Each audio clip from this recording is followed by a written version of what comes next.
भाग्यवान व्यक्ति के 3 लक्षण हैं। अब इन 3 लक्षण में से आप कितने भाग्यवान हैं वो आपको समझ में आना चाहिए। बड़े प्रेम से आप लोग कहते हैं साहब हमारे यहाँ बेटा बढ़िया है, बहू बढ़िया है, हम तो बड़े किस्मत वाले हैं, हमारा पोता पोती नाती पंती सब जोरदार है। पर भाग्यवान व्यक्ति के 3 लक्षण हैं। उसमें पहला लक्षण है, अगर भोजन मिल रहा है तो उसके साथ भूख होना जरूरी है। अगर भूख और भोजन दोनों आपके पास में है तो समझ लेना आप दुनिया के सबसे भाग्यशाली व्यक्ति हैं।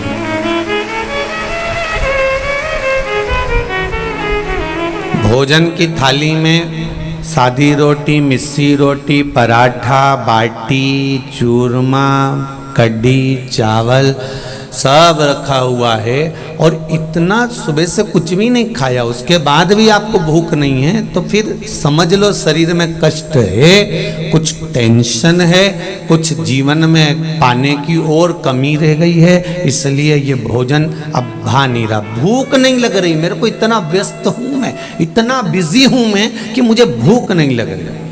भोजन के साथ यदि भूख है तो समझ लेना कि दुनिया के सबसे ज्यादा भाग्यशाली व्यक्ति आप हो। आस्था चैनल पर जितने सुन रहे हो, फेसबुक यूट्यूब पर सुन रहे हो, सब ध्यान से सुन। ये सालासर बालाजी की कथा को, श्राद्ध पक्ष की इस पावन कथा को हल्के में मत लेना। फिर कहेंगे अभी तक कथा सुनते थे तो हाथ पैर सब कढ़ाई में रहते थे, आज मुंडा भी कढ़ाई में है क्योंकि सालासर जी से सुन रहे हो, तो इसलिए जरा ध्यान रखिएगा। भाग्यशाली व्यक्ति का प्रथम लक्षण है कि भोजन के साथ में भूख हो। दूसरा लक्षण है बिस्तर के साथ में नींद हो। भाग्यशाली व्यक्ति का दूसरा लक्षण है कि बिस्तर डनलप का गद्दा मिला है, एसी का कमरा मिला है, डनलप का गद्दा है, रोज रात्रि को 1 गिलास दूध भी पीने को मिल रहा है, केसर भी डली हुई है, सब कुछ बढ़िया है, पर सोए गद्दे पर बढ़िया रजाई भी ओढ़ी, पर रात भर करमट बदलते बदलते निकल जाए तो समझ लेना तुम जिंदगी में कोई भाग्यशाली नहीं हो। बिल्डिंग भले 4 मंजिल की बना ली पर भाग्य नहीं लिखा कर लाए, तुम भाग्यशाली नहीं हो सकते। भले तुमने बिल्डिंग 4 मंजिल की बना ली, फ्लैट जोरदार ले लिया, ने गाड़ी ले ली, ने बंगला ले लिया, ने फैक्ट्री डाल ली, ने ये कर लिया, ने वो कर लिया, पर भाग्यशाली नहीं हो। क्योंकि भाग्यशाली व्यक्ति का दूसरा लक्षण है कि बिस्तर के साथ में नींद भी होना चाहिए। अगर बिस्तर सुंदर है, भले गदेड़ी है, भले गोदड़ी है, भले साधारण सी एक दरी बिछी हुई है, पर उसको नींद चकाचक आ रही हो, बालाजी सरकार की कृपा से, भगवान भोलेनाथ की कृपा से, वो अलमस्त बिना टेबलेट के, बिना बाम लगाए, बिना वो कुछ भी लगाए बिना, वो कहते हैं सिर पे ये लगा लो, वो लगा लो, नींद आ जाएगी, आंख में लगा लो, वे चुपड़ के सो जा। तो अगर बिस्तर है और नींद भी है तो समझ लेना तुम सबसे ज्यादा भाग्यशाली व्यक्ति हो, तुम्हें कोई नहीं रोक सकता भाग्यशाली। और तीसरे नंबर पर है अगर तुम्हारे पास में धन है और धन के साथ में आप वो धर्म में जुड़े हुए हो तो समझ लेना कि आप भाग्यशाली हो। धन के साथ धर्म भी होना चाहिए।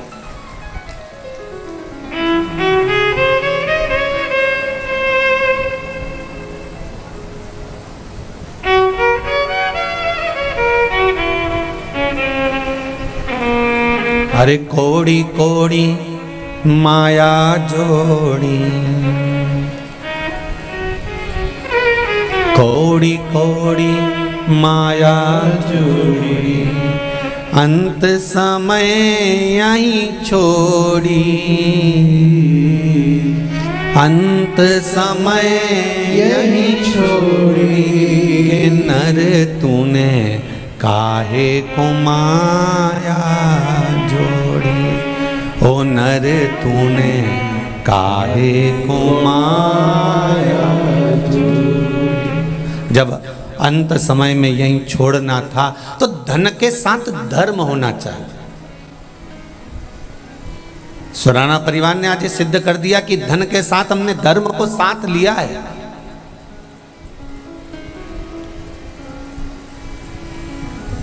भजन कीर्तन स्मरण मंत्र जाप नाम जाप।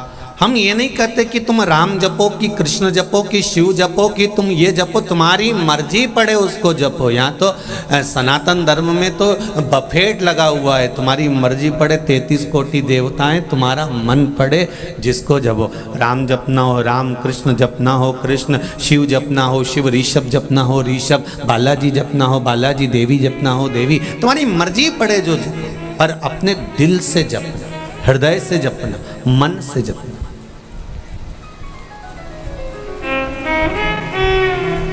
ऐसा नहीं कि संसार में आने के बाद दुख नहीं आएगा। और जो महाराज तुमसे कह देना कि हमारे पास आओ, हम तुम्हारा सारा दुख काट देंगे, तुम्हारे पास जिंदगी में कभी दुख नहीं आएगा, समझ लेना घपलाबाज है ये। महाराज नहीं है, घपलेबाज है। जो तुमसे कहे कि मैं गारंटी देता हूं कि तुम्हारी जिंदगी में दुख नहीं आएगा, तो यहाँ शिव महापुराण की कथा में माता पार्वती जी से शंकर भगवान नंदन वन काशी में कह रहे हैं, पार्वती मृत्यु लोक में 2 कारण से मनुष्य का जन्म होता है। पहला, मनुष्य का 2 कारण से जन्म होता है। पहला कारण है कि भगवान का भजन करना, और दूसरा कारण है अपने कर्म का भोग भोगना। जब कर्म का भोग भोगने के लिए हमारा मृत्यु लोक में जन्म हुआ है, जब कर्म का भोग भोगने के लिए हम पृथ्वी पर आए हैं, तो कोई कैसे कह सकता है कि तुम बिल्कुल मैं बैठा हूं और गारंटी देता हूं और तेरे जीवन में दुख नहीं आएगा और तेरे जीवन में दुख नहीं आने दूंगा, तो ये व्यर्थ की बात है। आए हो मनुष्य लोक में, इस मानव का शरीर मिला है, परिवार मिला है, कुटुंब मिला है, रिश्ते नाते मिले हैं, तो दुख तो थोड़ा ना थोड़ा आएगा।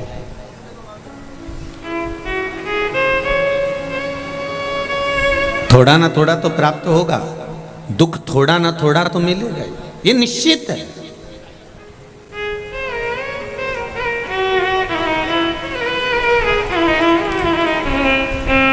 जो डनलप के गद्दे पर सोते हैं और बादाम काजू खाते हैं,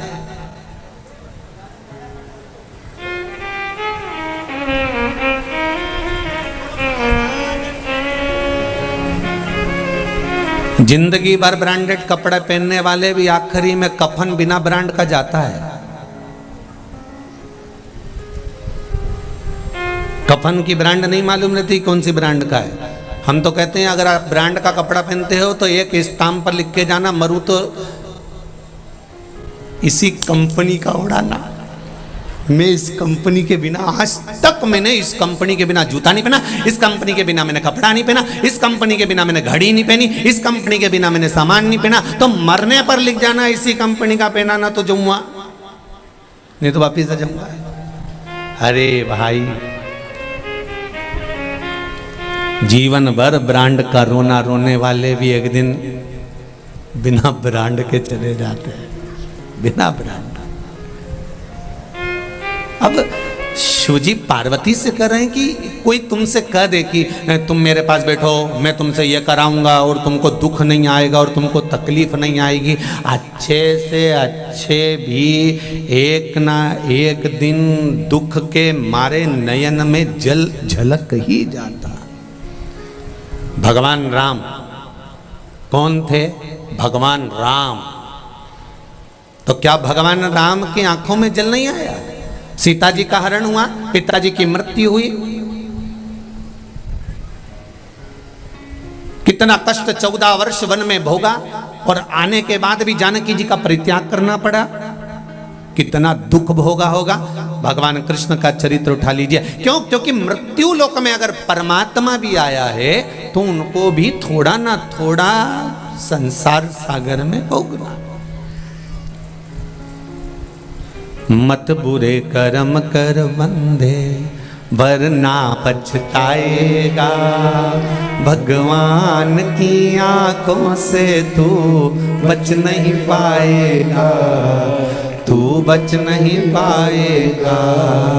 अरे ओ अज्ञानी मत करना लड़ी, तेरे कर्म का फल भी तू ही पाएगा, जैसा किया तूने तेरे आगे आएगा। मत बुरे कर्म कर बंदे, मत बुरे कर्म कर बंदे, वरना पछताएगा। भगवान की आंखों से तू बच नहीं पाएगा, तू बच नहीं पाएगा। तेरे कर्म का भोग तुझे भोगना ही है। एक बात हमने पहले भी कही, आज फिर कह रहे हैं, सुन लो रे राजस्थान वाली जी और जी जाऊं, अच्छे से सुन लो।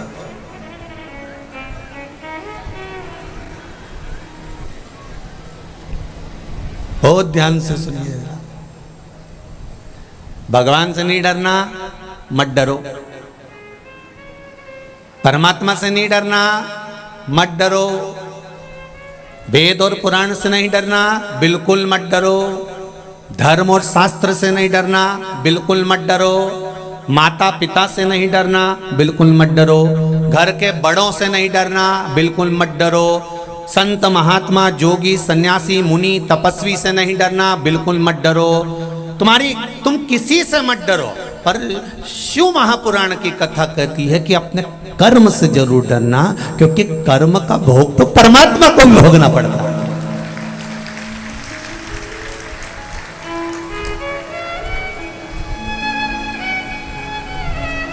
सीता जी ने एक चिड़िया को कैद में रखा था, तो माता जानकी को कैद में रहना पड़ा।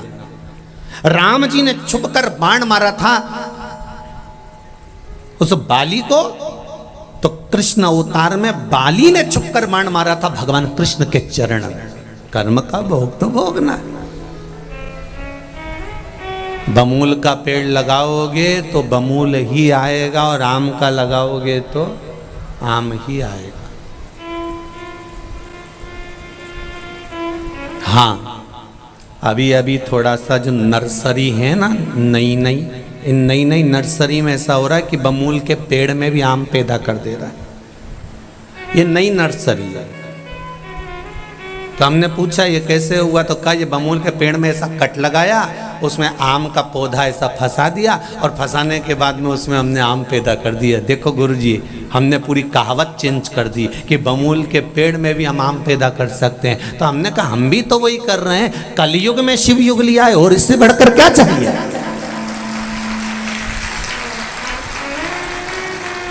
अब तुम बमूल के पेड़ में तुम आम फंसा रहे हो और आम पैदा कर रहे हो, तो हम भी मना नहीं कर रहे। पर हो सकता है कि हमारे पूर्व के कर्मों को, जो बेकार कर्म है, उस कर्मों को हम भगवत भजन के माध्यम से, स्मरण के माध्यम से, मंत्र जाप के माध्यम से, भगवान की भक्ति के माध्यम से, भगवान की सेवा के माध्यम से हमारे कर्म को काट कर हम अच्छा कर सकते हैं।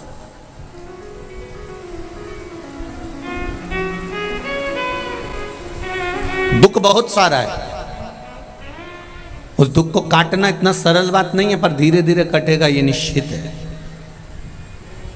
एक कटोरा भरकर कोई तुमको घी दे दे, इतना बड़ा भगोना भरकर, कटोरा भरकर, और कहे कि लो साहब इतना घी तो तुम्हें पीना ही पड़ेगा, तो तुम पी नहीं सकते। नहीं साहब, हमारे बस का नहीं, इतना कटोरा भरकर घी कोई पिया, हमसे नहीं पीते बनेगा।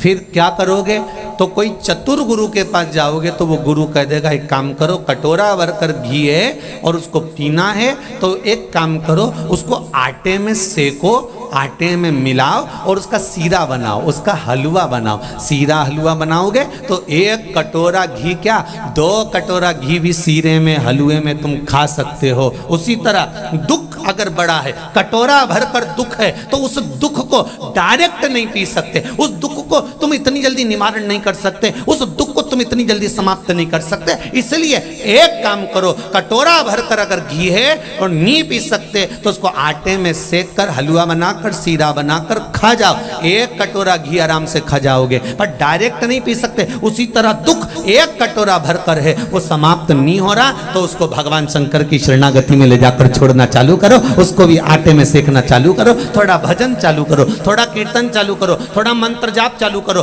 थोड़ा स्मरण चालू करो, थोड़ा भगवत भजन करना चालू करो और उसमें मिलता जाएगा दुख, थोड़ा थोड़ा दुख मिलता जाएगा तो वो दुख तुम झेल सकोगे और जीवन में फिर खुशियां सम्मुख में आ जाएगी। फिर दूर नहीं वो प्रसन्नता के दिन, फिर दूर नहीं है।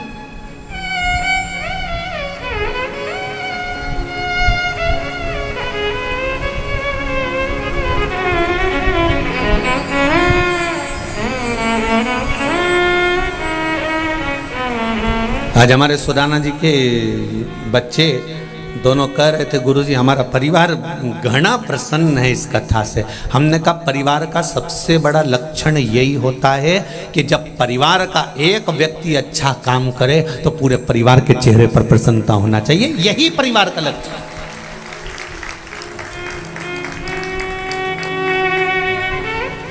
परिवार का लक्षण ही यही है कि आपकी प्रसन्नता में सब प्रसन्न और आपके दुख में सब दुखी, ये परिवार का लक्षण। पर आजकल थोड़ा सा उल्टा है, परिवार में अगर प्रसन्न दिख रहे हो कि इसके यहाँ गाड़ी आ गई, बंगला आ गया, तो लोगों का मुंह उतर जाता है। और आपके यहाँ अगर थोड़ा सा दुख आया तो कई परिवार के लोग ऐसे हैं कि डीजे की गाड़ी उनके सामने फीकी है, पूरे मोहल्ले में प्रचार कर देते हैं कि उसके साथ ऐसा हो गया, डीजे की गाड़ी फीकी। बहुत सुराना जी प्रसन्नता का विषय है कि आपका परिवार बड़ी प्रसन्नता का आनंद ले रहा है। ये परिवार होता है, इसका कुटुंब का ये आनंद है।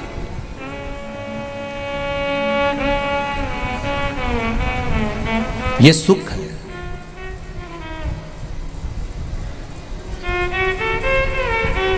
शंभो शरणे पड़ी मांगू घड़ी रे घड़ी दुख कारो दया करी ने दर्शन।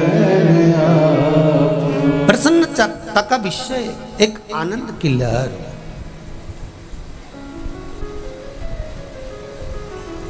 जितने लोग कथा में बैठे हैं बालाजी सरकार के इस धाम में, जितने लोग टीवी पर सुन रहे हैं, आस्था चैनल पर, जितने फेसबुक यूट्यूब पर सुन रहे हैं, दिल से बाबा को याद करना, दिल से, और दिल से कहना बाबा पितृपक्ष की कथा, श्री हनुमत शिव महापुराण की कथा सुन रहे हैं। जैसे माता अंजना के तप और बल के कारण बस श्री हनुमान जी महाराज प्रकट हुए थे उनके दुख को काटने के लिए, ऐसे ही हमारे दुख काटने के लिए बालाजी आप भी सालासर से हमारे घर में प्रवेश करिए और हमारे दुख को काट दीजिए। अब कहो उनसे, सुनेंगे।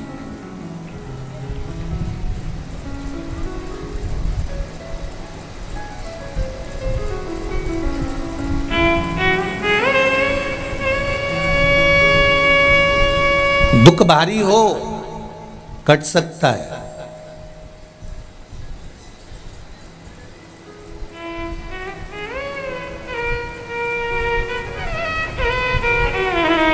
महाराज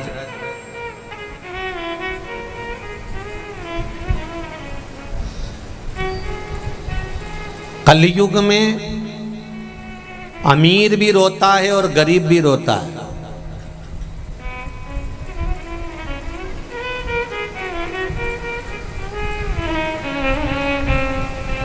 इस कलयुग में अमीर भी रोता है और गरीब भी रोता है, पर जो श्री शिवाय नमस्तुभ्यम बोलता है वो चैन की नींद सोता है। उसके जीवन में फिर कोई दुख आएगा तो भी कट जाएगा। आपके ये पत्र आया है, देखिए, एक पत्र का स्मरण करें।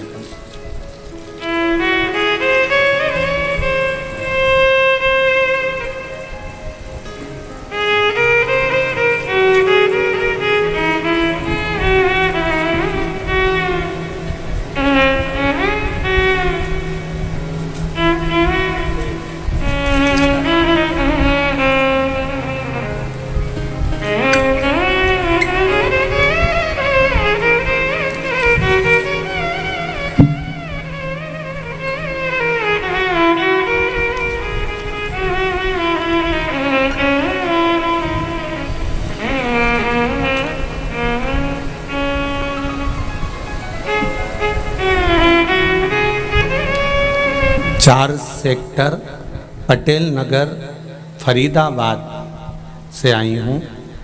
कहीं बैठी हूँ जिन्होंने इस पुष्टे के ऊपर अपना पत्र लिखा है।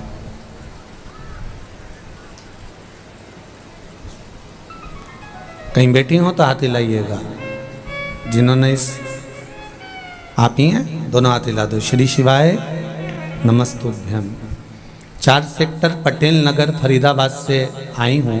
मेरा बेटे का छठ पूजन के दिन अंदर से पेट की आंत फट गई थी। आईसीयू में भर्ती करा गया। डॉक्टर ने 24 घंटे में ऑपरेशन के लिए बोला था। जब से बहुत परेशान थे।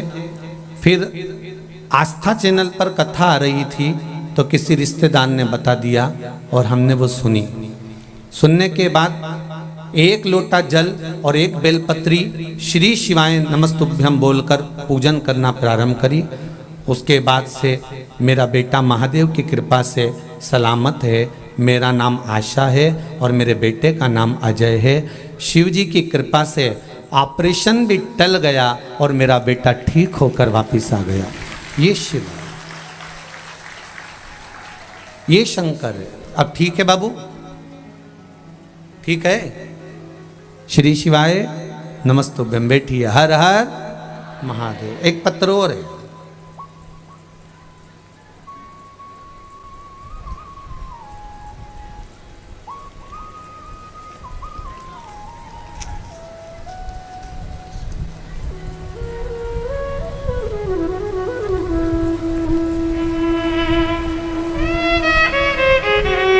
मेरा नाम ललिता वैष्णव है। मैं पुष्कर राजस्थान की निवासी हूँ। कहीं बैठी हैं ललिता जी? पुष्कर से आई हुई हैं। कहीं बैठी हो तो हाथ हिलाइएगा। जो पुष्कर से ललिता जी आई हो वो हाथ हिलाइएगा। मैं पुष्कर, पीछे हैं क्या? अच्छा अच्छा, दिख गए। दोनों हाथ हिला दो एक बार। दिख गए हैं? वो आगे कुर्सी वाले बैठे हैं इसलिए दिख रहा है। ठीक है, कैमरे वाले को दिख गया? पीछे हैं, दोनों हाथ हिला दो बहन एक बार। श्री शिवाय नमस्तुभ्यम। यहाँ से दिखा दे। मैं पुष्कर राजस्थान की निवासी हूँ। मैं 4 साल से कथा सुन रही हूँ। मेरे बच्चे के जन्म से दिल में छेद था जिसका ऑपरेशन 2 साल की उम्र में करा दिया था। उसके बाद कोई परेशानी नहीं हुई। फिर 14 फरवरी 2022 को उसकी तबीयत अत्यंत खराब हो गई। जिसकी उम्र 16 वर्ष की है, उसे डॉक्टर को दिखाया। फिर उसे जयपुर इंटरनल हॉस्पिटल में भर्ती कराया। तब डॉक्टर ने हमें उसे 95% शरीर खराब बता दिया। उनके बचने के अवसर कम थे। फिर हमने आपके बताए अनुसार भगवान शिव का स्मरण और काली मिर्ची का आंवले के वृक्ष नीचे वाला प्रयोग करना प्रारंभ करा। तभी घर के सभी व्यक्तियों ने श्री शिवाय नमस्तुभ्यम मंत्र का जाप किया। उनके शरीर का प्रत्येक भाग काम करना बंद कर चुका था। वो 21 दिन तक कोमा में पड़ा रहा। उसकी शुद्ध बुद्धि, आवाज, वाणी, नेत्र सब जा चुके थे। कोमा में 21 दिन तक पड़े रहा। जैसे जैसे हमने मंत्र का जाप किया, चढ़ाया हुआ जल लाकर उसके शरीर पर लगाना प्रारंभ किया, उसके स्वास्थ्य में सुधार आना शुरू हुआ। 22वें दिन ही दोपहर के बाद उसे होश आना शुरू हो गया। डॉक्टरों के लिए एक चमत्कार था। डॉक्टरों ने कहा था इतने दिन के बाद अगर कोई वापिस जाता है तो केवल बॉडी जाती है, पर ये जीवित वापिस अच्छा होकर जा रहा है। ये शिव की कृपा हुई है। बहुत बहुत साधुवाद बाबा का। गुरुदेव के चरण स्मरण और बाबा की बड़ी कृपा हुई।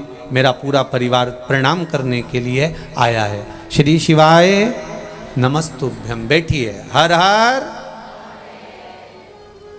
मैंने तेरे ही भरोसे, ओ बाबा तेरे ही भरोसे, हवा बिच उड़ती जावांगी, बाबा डोर हंतो छड़ी नावे कटी जावांगी।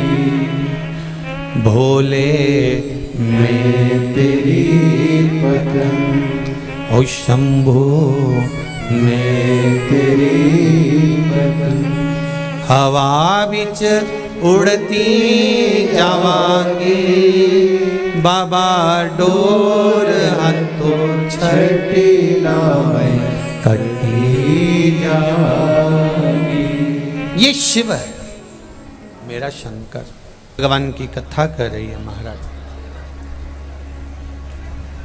भाव से, दिल से, हृदय से भगवान शिव के मंत्र का स्मरण करेंगे, दिल से बाबा से अपने हृदय की बात कहेंगे। श्री शिवाय नमस्तुभ्यं, श्री शिवाय नमस्तुभ्यं, श्री शिवाय नमस्तुभ्यं, श्री शिवाय नमस्तुभ्यं, श्री शिवाय नमस्तुभ्यं। भोला सब दुख काटो मारा, ओ भोला सब दुख काटो मारा। शिव शंकर जपो तेरी माला, भोले बाबा जपो तेरी माला। भोला सब दुख काटो मारा, ओ भोला सब दुख काटो मारा। भगवान शिव की कथा कर रही है महाराज। कर्म की गति बड़ी विचित्र है। ये निश्चित है कि मृत्यु लोक में आकर हमको भोगना ही पड़ेगा, संसार सागर में आकर हमें भोगना ही है। पर जो कर्म का भोग है वो भोगे मना नहीं, पर भगवत भजन कर कर उस कर्म के भोग को हल्का कर दिया जाए। पुंजिका स्थला जो अप्सरा थी, एक ऋषि का श्राप लग गया, संत का श्राप लग गया। अगर किसी से प्रेम करोगी, स्नेह करोगी, तो तुम्हारा चेहरा बंदर का हो जाएगा। गौतम ऋषि के आश्रम में रही और गौतम बाबा ने उनका कन्यादान करा। उनका नाम अंजना हुआ। राजा केसरी के साथ में मंगल विवाह हो गया, पर संतान का सुख नहीं था।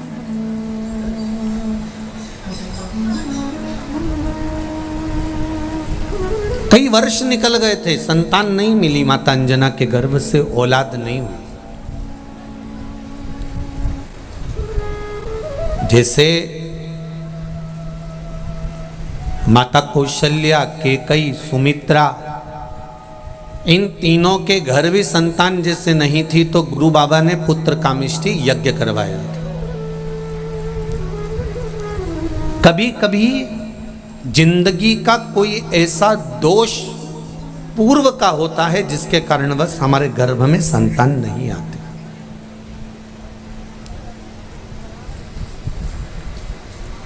और हमें किसी को दोष नहीं देना चाहिए इसके लिए। कई माताएं कह देती हैं हमारा संतान नहीं हो रही है, गर्भ नहीं ठहर रहा है। हो सकता है किसी ने मेरा गर्भ बांध दिया हो सकता है किसी ने मेरे ऊपर बंधन कर दिया हो। ये हमें दूसरे पर दोष नहीं देना कि गर्भ का बंधन कर दिया होगा या गर्भ बांध दिया होगा या किसी ने बंधन कर दिया होगा। नहीं नहीं नहीं नहीं, जाको राखे साइया मार सके ना को।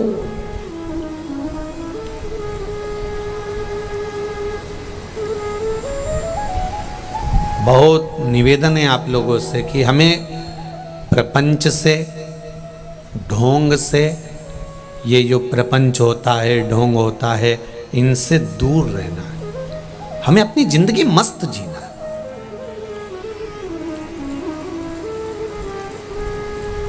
कई लोग कहते हैं इन्होंने बंधन कर दिया होगा, इन्होंने ऐसा कर दिया होगा, किसी ने विद्या कर दी होगी। अगर विद्या करने वाले होते ढेर सारे तो सबसे पहले वो मोदी पे ही करते, या फिर अंबानी पे करते, या टाटा बिरला पर करते। उनके पास ज़्यादा है, अपने पास तो है ही क्या जो विद्या करने वाला अपने पे करेगा। बोलो री जी सही है कि गलत है? अगर कहीं का विद्या करने वाला होता और इतना बड़ा बड़ा विद्या करने वाला, इतना छूमंतर करने वाला होता, तो जो बड़े बड़े पद पर बैठे हैं उन पर कर कर उनको नीचे नहीं ले आता। नहीं, जिसको राम रखे उसे कोई नहीं चखे। जिसको राम रखता है ना उसको कोई नहीं चखता। दुनिया में किसी की सामर्थ्यता नहीं कि कोई किसी का बुरा कर दे। हमारे कर्म हमको बुरा करवा देते हैं। कई लोग कहते हैं मेरे परिवार वालों ने प्रॉपर्टी रख ली। पुराने समय में अंदाजा लगाओ कि ये कौन था। एक जगह पर कहीं प्रवचन चल रहे थे, प्रवचन में एक महाराज जी कह रहे थे कि धृतराष्ट्र बेचारा अंधा था, धृतराष्ट्र के नयन नहीं थे। अगर धृतराष्ट्र के नेत्र होते ना तो ये युद्ध टल जाता।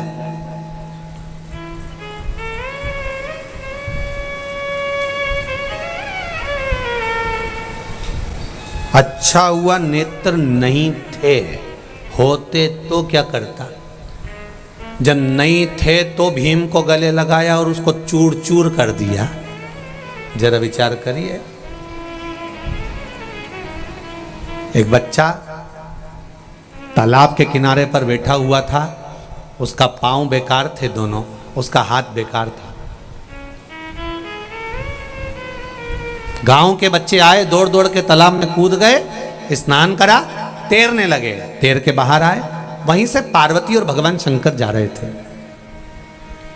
पार्वती जी ने उस बच्चे को देखा, शिव जी से कहा कितना सुंदर बच्चा है, पर इसके पांव कैसे हो गए प्रभु?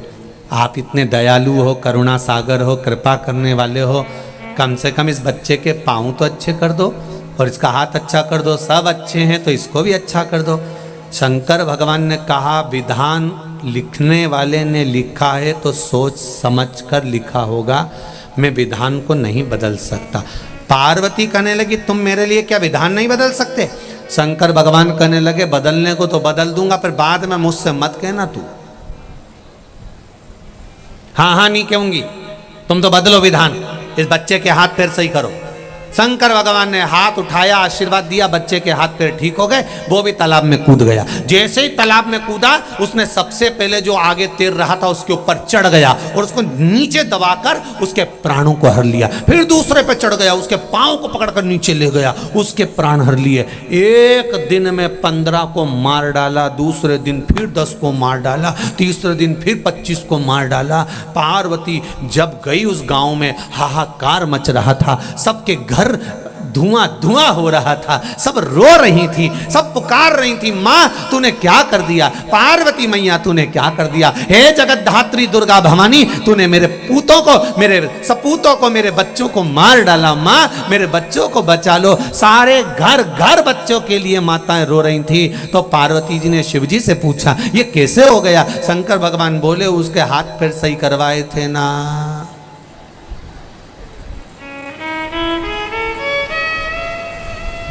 पूर्व समय में इसने गलत किया था, इसलिए इसको तकलीफ दी है, और इस जन्म में अच्छा करे इसलिए इसको थोड़ा रोका गया है कि भजन करे। धृतराष्ट्र ने कितनी बड़ी गलती करी थी। पूर्व समय का सबसे सुंदर राजा था धृतराष्ट्र।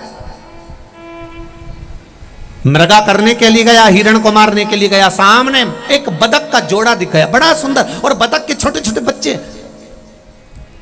राजा ने कहा इतने सुंदर बतख के बच्चे हैं, जाओ जरा पकड़ के लाओ इन बच्चों को। जैसे ही बच्चों को पकड़ने के लिए गए तो बतख ने उनको मारना चालू कर दिया। दूतों को पकड़ने नहीं देता। राजा के पास आकर कहा हम नहीं पकड़ सकते, उसके पास में एक बड़ा बतख बैठा है, जरूर उसका पिता है या माँ है, वो हमको पकड़ने नहीं दे रहा है। तो एक काम करो, सबसे पहले उसी को पकड़ के लाओ। सबसे पहले बतख को पकड़ कर लेकर आए, उसके बच्चों को नहीं। बदक को पकड़ कर लेकर आए और राजा ने कहा एक काम करो, इसको इसके बच्चे दिखेंगे ही नहीं, और नहीं दिखेंगे तो ये अपने ऊपर आक्रमण नहीं करेगा। लाओ जरा बमूल का कांटा लाओ, और बमूल का कांटा लाकर बदक की आंख फोड़ दी। बच्चों की आंख में जल भरा हुआ था, रो रहे थे। बदक के बच्चे जब रो रहे हैं, नैनों में जल भरा है, अश्रु भरा है, हृदय से आंख से रक्त निकल निकल कर वो बदक मर गया। अंत में बद्दुआ दे दी, श्राप दे दिया कि मेरे नेत्र जैसे गए हैं और मेरे बच्चे तूने पकड़कर मसले हैं, तेरे भी नेत्र जाएंगे और तेरे भी बच्चे ऐसे ही मसले जाएंगे। ये कर्म का दंड है, भोगना है।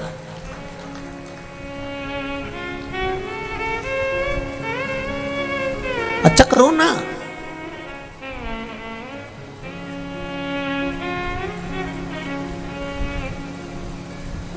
कोई जरूरी नहीं है कि किसी के ऊपर लात रखकर ही ऊपर चढ़ा जाए। कोई जरूरी नहीं है कि किसी के कंधे पर लात रखकर ही आप ऊपर चढ़ोगे। अपने भाग्य की सीढ़ियां बनाइए, अपने कर्म की सीढ़ियां बनाइए। अच्छा कर्म करना प्रारंभ करिए, और जब अच्छे कर्म की सीढ़ियां बनेगी, आपको किसी के कंधे पर लात रखने की जरूरत नहीं पड़ेगी। आप सीढ़ी पर लात रखोगे, कर्म की गति के अनुसार कर्म करते करते कर्म करते करते। गीता जी में भगवान कहते हैं कि कर्म प्रधान है, तू कर्म करे जा, फल की इच्छा मत रख। और जब तू चढ़ते चले जाएगा तो मैं खुद संभाल लूंगा तुझे, क्यों चिंता करता।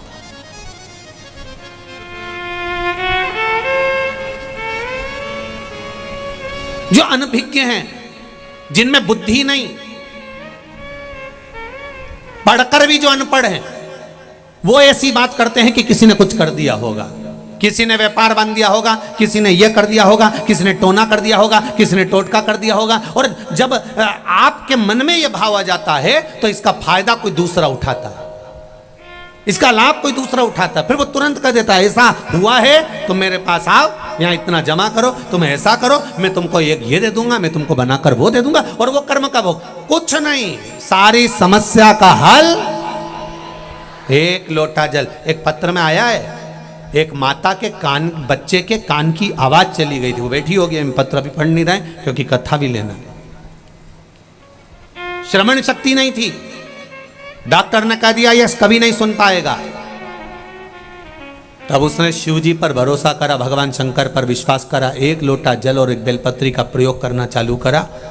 और फिर जिस दिन ऑनलाइन शिवरात्रि की पूजन थी, उस दिन पूजन करी। उस पत्र में लिखा है एक बहन ने, देखिए आप, कि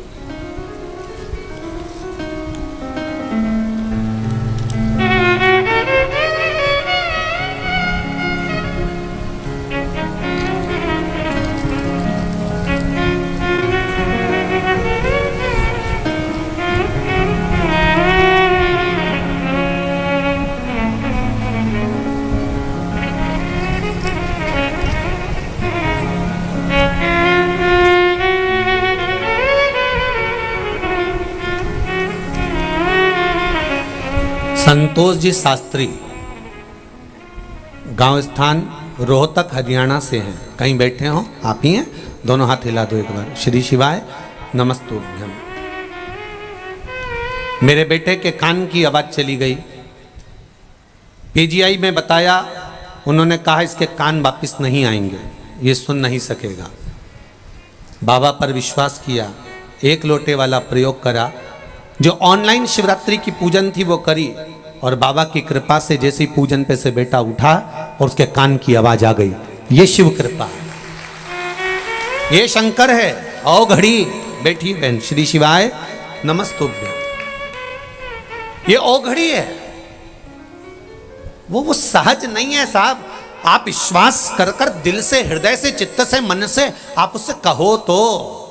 और जितने लोग इस कथा में आए हैं, भले बैठने की जगह नहीं मिल रही हो, आप लोग कहीं दीवार पर चढ़े हो, बसों पर चढ़े हो, गाड़ियों पर चढ़े हो।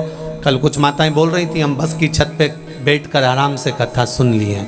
हमने कहा तुम बूढ़ी बूढ़ी माताएं बस की छत पे चढ़ गई आओ। हमने कहा वाह, ये आप जिस हृदय से, जिस भाव से कथा सुन रहे हो, और जितने लोग आस्था चैनल पर, जितने फेसबुक और यूट्यूब, इनसे निवेदन करूंगा, प्रपंच में ना फंसकर कोई ढोंग या प्रपंच की ओर या पाखंड की ओर हमको नहीं जाना। हमको तो केवल भगवान की अविरल भक्ति की ओर जाना है। और भक्ति का बल क्या होता है? एक, आप उस शंकर से, उस राम से, उस कृष्ण से, मेरे बालाजी सरकार से दिल से कहकर देखिए, वो दिल से सुनता है और दिल से देता है। आप दिल से कहो तो पहले उसको।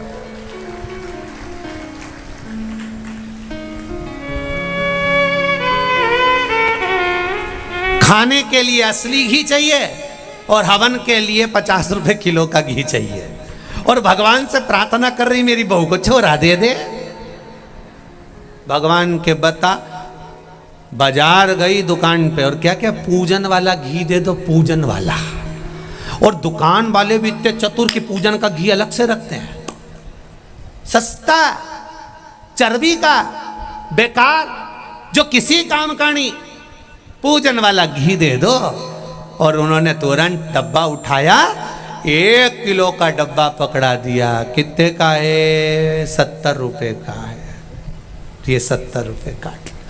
और फिर खुद के लिए गई डेयरी, गौशाला, क्या भाव घी? 500 रुपए किलो हमारे लिए चाहिए। कोई बात नहीं काकी, 450 दे और ले जा। 1 किलो घी 450 का, 14 दिन रोटी पे चुपड़ चुपड़ के खाई। और भगवान का एक बार हवन करवाया, और वो चर्बी का घी चढ़ा के, और भगवान से कह रही मेरी बहू की झोली भर दो। भगवान के जारी जा कमला, जा यहां से, मारा माथा मत खा। खुद के खाने के लिए 450 का लिए, छाट के यूं मलमल के देखे, यूं मलमल के देखे, और भगवान का घी ली, और ऐसा चर्बी का लाके, और हवन करके के भगवान मारी सुंदर। और भगवान भी कहे, अरे ओ नोटंकी, काहे नोटंकी करती है? ऐसा नोटंकी तेरा क्या होगा रे कालिया? समझो तो क्या होगा। मत करो ढोंग, हवन नहीं करना मत करो, यज्ञ नहीं करना मत करो, आप दिखावा मत करो। अगर हवन करना है, इतनी सी घी और इतनी सी शक्कर, असली घी जो तुम खाते हो, उसमें से इतना सा भी मिलाकर अगर अग्नि को दोगे, तो मेरा यज्ञ नारायण भगवान 1 किलो घी से नहीं, 1 तिलके से प्रसन्न हो जाता है।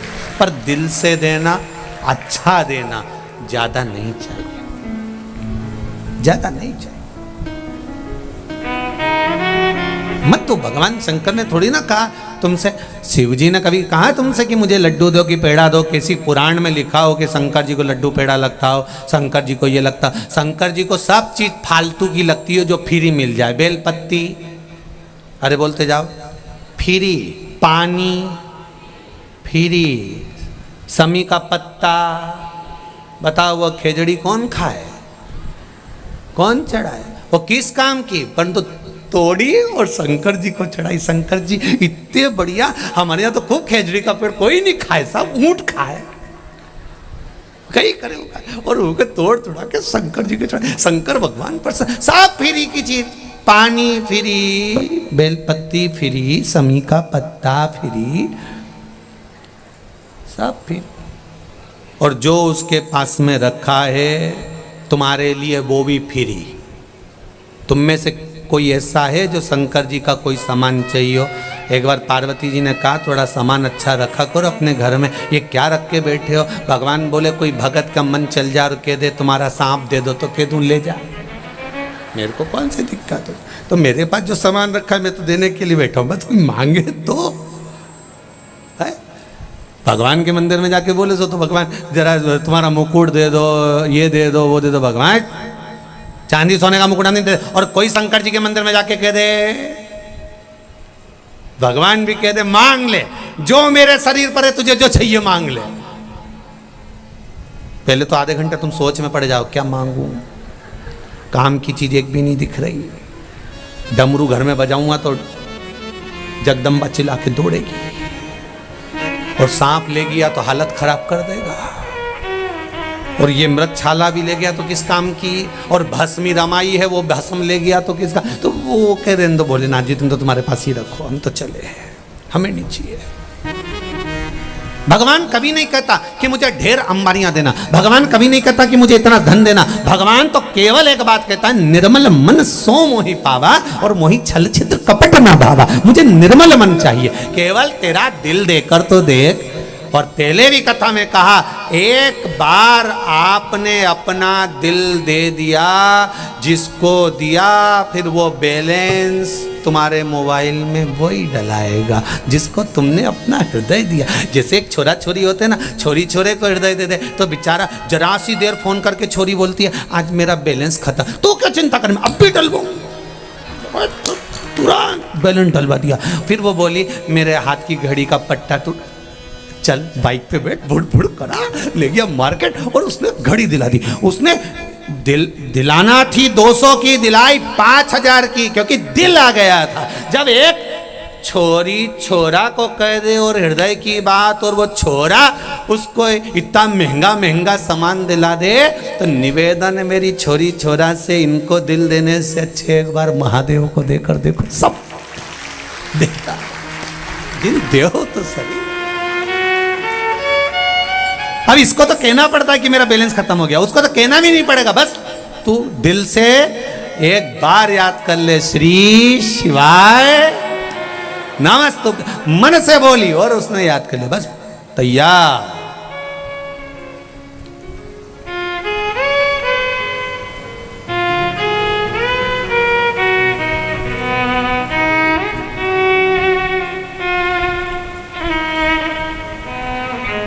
अब हृदय से पुकारो तो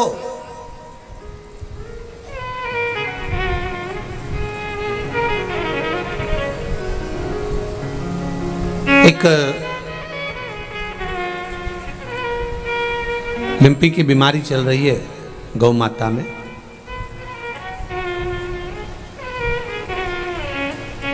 हिंगोली में, महाराष्ट्र में किसी ने कहा गुरुजी आप जब सबका इलाज बता सकते हो और समस्या विकट है और गौ माता पर आई है तो आप उसके लिए कुछ नहीं बोलोगे। हमने कहा सारी समस्या का हल,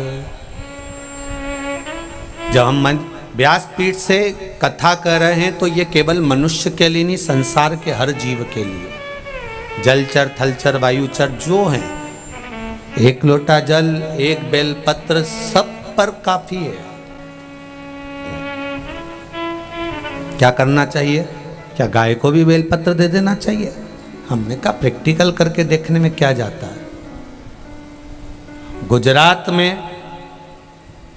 एक भक्त ने प्रयास करना प्रारंभ करा, आटे में बेलपत्री को सुखाकर शंकर जी पे चढ़ी हुई बेलपत्र कुंदकेश्वर महादेव के नाम से जैसा वर्णन किया था वैसा ही उस बेलपत्री को 100 ग्राम पीस कर आटे में मिलाया, थोड़ी सी काली मिर्च, थोड़ी सी हल्दी, थोड़ा सा सामग्री मिलाकर रोटी बनाई और गाय को देना चालू करी।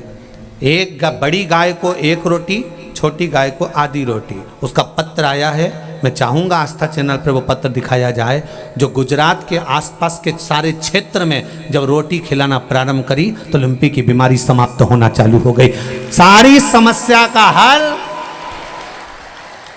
मैं चाहूँगा उस भक्त ने पत्र भेजा है आज, वो अमित जी के मोबाइल में है वो पत्र, उसको दिखाइए। उसने उसमें सामग्री भी लिखी और नाम भी लिखा कि कुंदकेश्वर महादेव के नाम से, जैसा आप कहते हो कि अगर कोई औषधि ना लगे, कोई दवाई ना लगे तो उस कुंदकेश्वर महादेव का नाम लेना चाहिए और दवाई लेते समय कुंदकेश्वर महादेव को स्मरण करना चाहिए कि बाबा आपने अगर विश्व को अमृत कर सकते हो, सबके लिए अमृत तत्व दे सकते हो, औषधि बना सकते हो, क्योंकि आप महामृत्युंजय हो, तो क्या संसार के जीवों का कल्याण नहीं कर सकते? उस पत्र को आप पढ़िए आस्था चैनल पर। मैं चाहूँगा धीरे धीरे उस पत्र को दिखाएं, दोनों पृष्ठ उस पत्र के दिखाइए। उसने 2 पत्र कि हमने राजस्थान में भी कई जगह पर उस रोटियों को भेजना प्रारंभ करा है और वो राजस्थान का ही बेटा है जो गुजरात में रह रहा है और वहाँ सेवा कर रहा है। मैं बहुत बहुत साधुवाद दूंगा। ये वीर सपूतों की भूमि है राजस्थान, कोई साधारण भूमि है। यहाँ विद्वान से विद्वान आनंद कंद परमात्मा स्वयं प्रकट होते।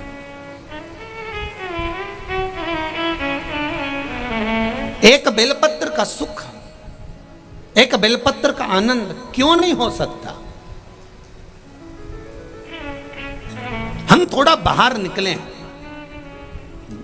मेरी माताएं, मेरे भाई, बहुत सालासर धाम से बहुत कुछ सीखना चाहिए हमें। सालासर धाम से हम जब यहां से जाएं तो ये सीख कर जाएं कि यहां केवल बालाजी आराम से आनंद से बैठे हुए हैं। आप झोली पसार कर मेरे बालाजी सरकार को प्रणाम करते हो। ना कोई बेल, ना कोई भभूति, यहाँ तो केवल बालाजी का दर्शन ही काफ़ी है। केवल नैन मिलते हैं मेरे बालाजी से और वो झोली भरकर भेज देता है। क्या है? केवल बालाजी सरकार, केवल बालाजी सरकार। और मैं पुजारी परिवारों को भी धन्यवाद दूंगा। उनसे कोई भी कुछ कहता है, साहब ये दुख है, वो कहते बालाजी बैठा है। ये तकलीफ है, बालाजी बैठा है। क्यों टेंशन लेते हो? बालाजी बैठा है। सब क्रम में बालाजी है। आज हमने मिट्टू जी आपके ड्राइवर को कह दिया, क्यों रे भैया इस गाड़ी का हॉर्न क्यों नहीं बजे? कि बालाजी है। हमने पूछो, उनसे बोला, हमने कही गाड़ी का हॉर्न क्यों नहीं बजे? कि वो बाढ़ आ गई थी तो तुम्हें गाड़ी चली गई थी तो वो हॉर्न बंद हो गया गुरुजी। हमने कहा ठीक है। तो ये जनता हटती नहीं है। गुरुजी तुम देखो तो सही। और उसने वास्तव में कहीं हॉर्न मारन कहीं नहीं बजाया कि बालाजी का नाम लूँ, अभी देखो सब हटे। और नहीं बजाया, पट्टे ने नहीं बजाया और के बालाजी है। उतनी देर में तो बाई हट गई, तो वो निकाल के ले गया।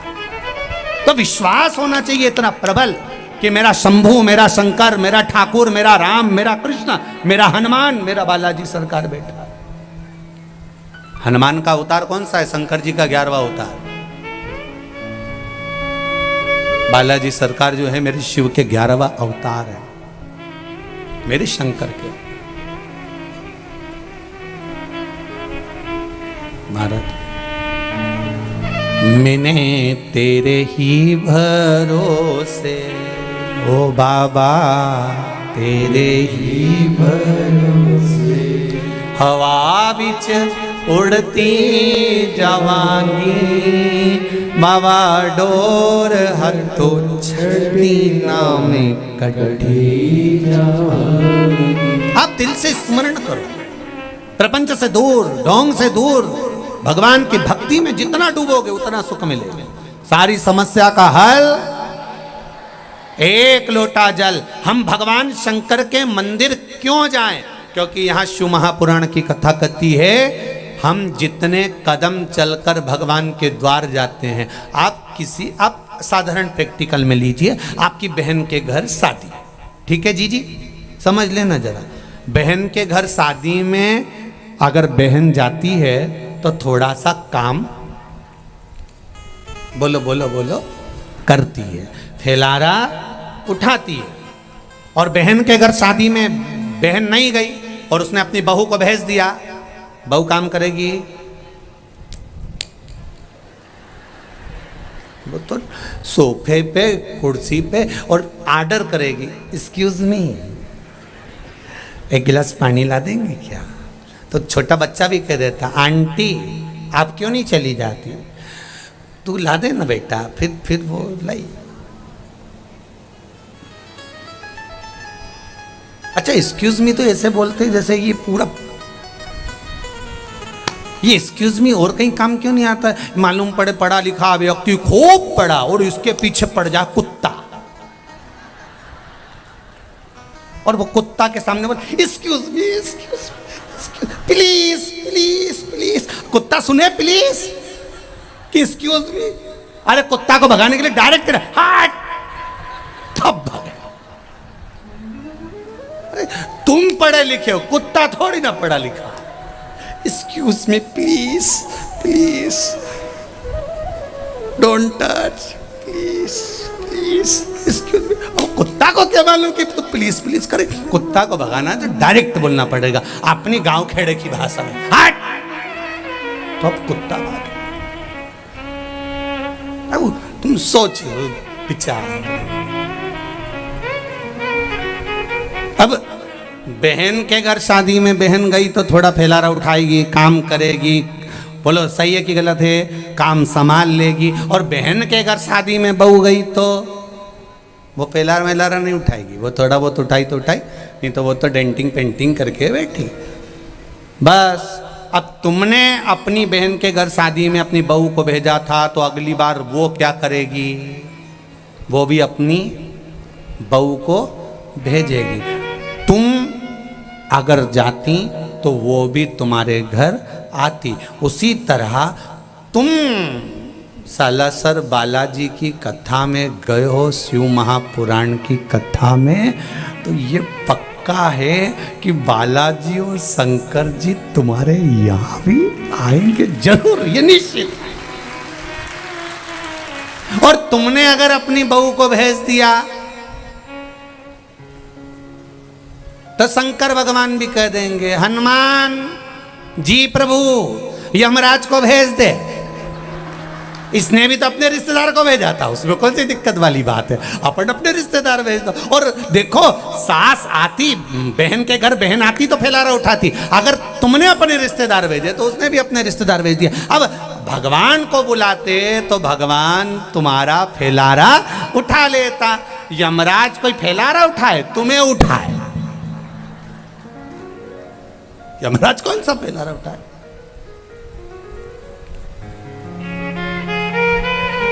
पाड़े की पूंछ से बांधेगा, एकदम ब्लैक, काला, बड़े दांत, मूछे, जोरदार मुकुट, खूब मुस्कुराएगा, चेहरे पर कुछ नजर नहीं आएगा, केवल दांत वाइट कलर के दिखेंगे। यमराज इतना सुंदर है, एकदम ब्लैक ब्यूटी, इसके सिवाय कुछ, इतना सुंदर। और पाड़ा भी काला, बहुत समझने वाली बात है, बहुत समझने वाली बात। पहले गौ माता की पूजन होती थी, गाय की सेवा होती थी, लोग गाय को पालते थे। आज के ज़माने में लोगों ने गाय पालना बंद कर दिया, भैंस रखना चालू करा। हमने एक दो लोगों से पूछा, क्यों रे तुमने गाय क्यों कम कर दी? कि दूध पतला देती है, भैंस झाड़ा देती है। अच्छा, गाय दूध कम देती है, भैंस अरे बोलो जम के ज़्यादा देती है। तो अब तुम एक प्रैक्टिकल करके देखो, गाय का छोरा बछड़ा, बछड़े को कहते हैं बैल, बैल को कहते हैं नंदी, नंदी पर कौन बैठता है? बोलो बोलो जम के बोलो, शंकर भगवान। अगर तुमने गौ माता की सेवा करी तो नंदी ने शंकर जी से कहा, इसने मेरी माता की बहुत सेवा करी, इसको बैकुंठ छोड़ आओ। शंकर भगवान बोले ठीक है। अब तुमने पाली भैंस, अब तुम क्यों हंसे? मैं तो कुछ बोला ही नहीं। अब भैंस का छोरा पाड़ा, और पाड़ा पे बैठा, और पाड़ा ने यमराज से कहा, इन्हें मेरी माँ को खूब नहाया पानी से, इनके भी उठा के लिया। यमराज के तू चिंता मत कर, इनको लेने में ही जाऊंगा। इन्हें खूब भैंस की सेवा करी और खूब बढ़िया जोरदार बांग बुंदा के और पाड़ा की पूछड़ी से, और दोस्ता रह गया। और ये रोती रही, मैंने नीले कलर की साड़ी नहीं पहनी, खूब रोई, मैं कहीं करूं। फिर बोली, एक बार छोड़ तो वंस मोर। यमराज बोले, चले कि फिर तू दो धर के चल। कितनी की थी? सुराना जी ने कथा कराई सालासर जी में, पहले से सूचना दी थी कि 5 दिन की कथा है, 5 जोड़ी अच्छी अच्छी निकाल, और नहीं पहनी तो मैं कहीं करूंगा। की थी डर से।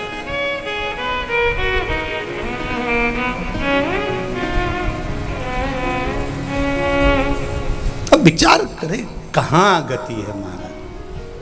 यमराज बनावे बंदी और काया हो गई गंदी, मेरे प्राण छूटे नंदलाल तो तू नैया लेकर आ। जब आए मरण का मौका, कहीं हो ना जाए धोखा। मेरी हम अपने बच्चों को बुरी नज़र से बचाने के लिए बहुत प्रयास करते हैं। बोलो री संभाजी नगर की जीजियों, सही है कि गलत है? अपने बच्चों को बचाने के लिए बुरी नज़र से बहुत प्रयास करते हैं। हमने बच्चों को बुरी नज़र से बचाने के लिए उसके गले में काला धागा डाल दिया। हमने बच्चों को बुरी नज़र से बचाने के लिए उसके हाथ में काली पोत पहना दी। हमने बच्चों को बुरी नज़र से बचाने के लिए उसके पाँव में काला धागा बांध दिया। अपने बच्चे को बुरी नज़र से बचाने से ज़्यादा जरूरी है अपने बच्चों को बुरी संगत से बचाना जरूरी है।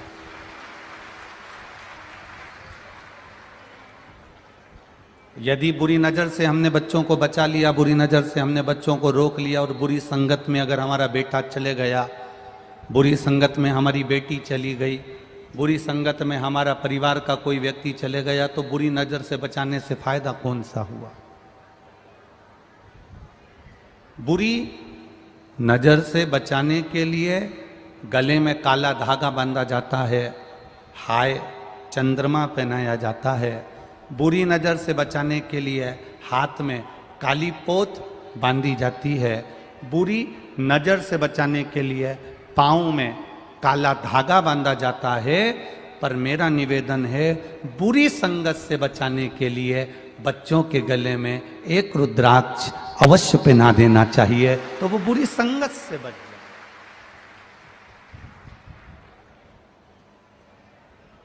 जैसे गले में एक काला धागा बांध देने से बच्चे को बुरी नजर नहीं लगती, उसी तरह गले में एक रुद्राक्ष, एक तुलसी का मन का, एक तुलसी की माला पहन लेने से बुरी संगत नहीं मिलती है। बुरी संगत, हमारा बच्चा बुरी संगत से बच सकता है। पहले भी कहा, आज फिर कहते हैं, सुंदरता होगी तो लुच्चों की नजर होगी। आप अगर सुंदर हो तो लुच्चों की नजर आप पर है। सुंदरता होगी तो लुच्चों की नजर होगी। गले में चेन होगी तो चोर की नजर होगी। और गले में अगर रुद्राक्ष होगा तो मेरे महादेव की नजर होगी। ये निश्चित है।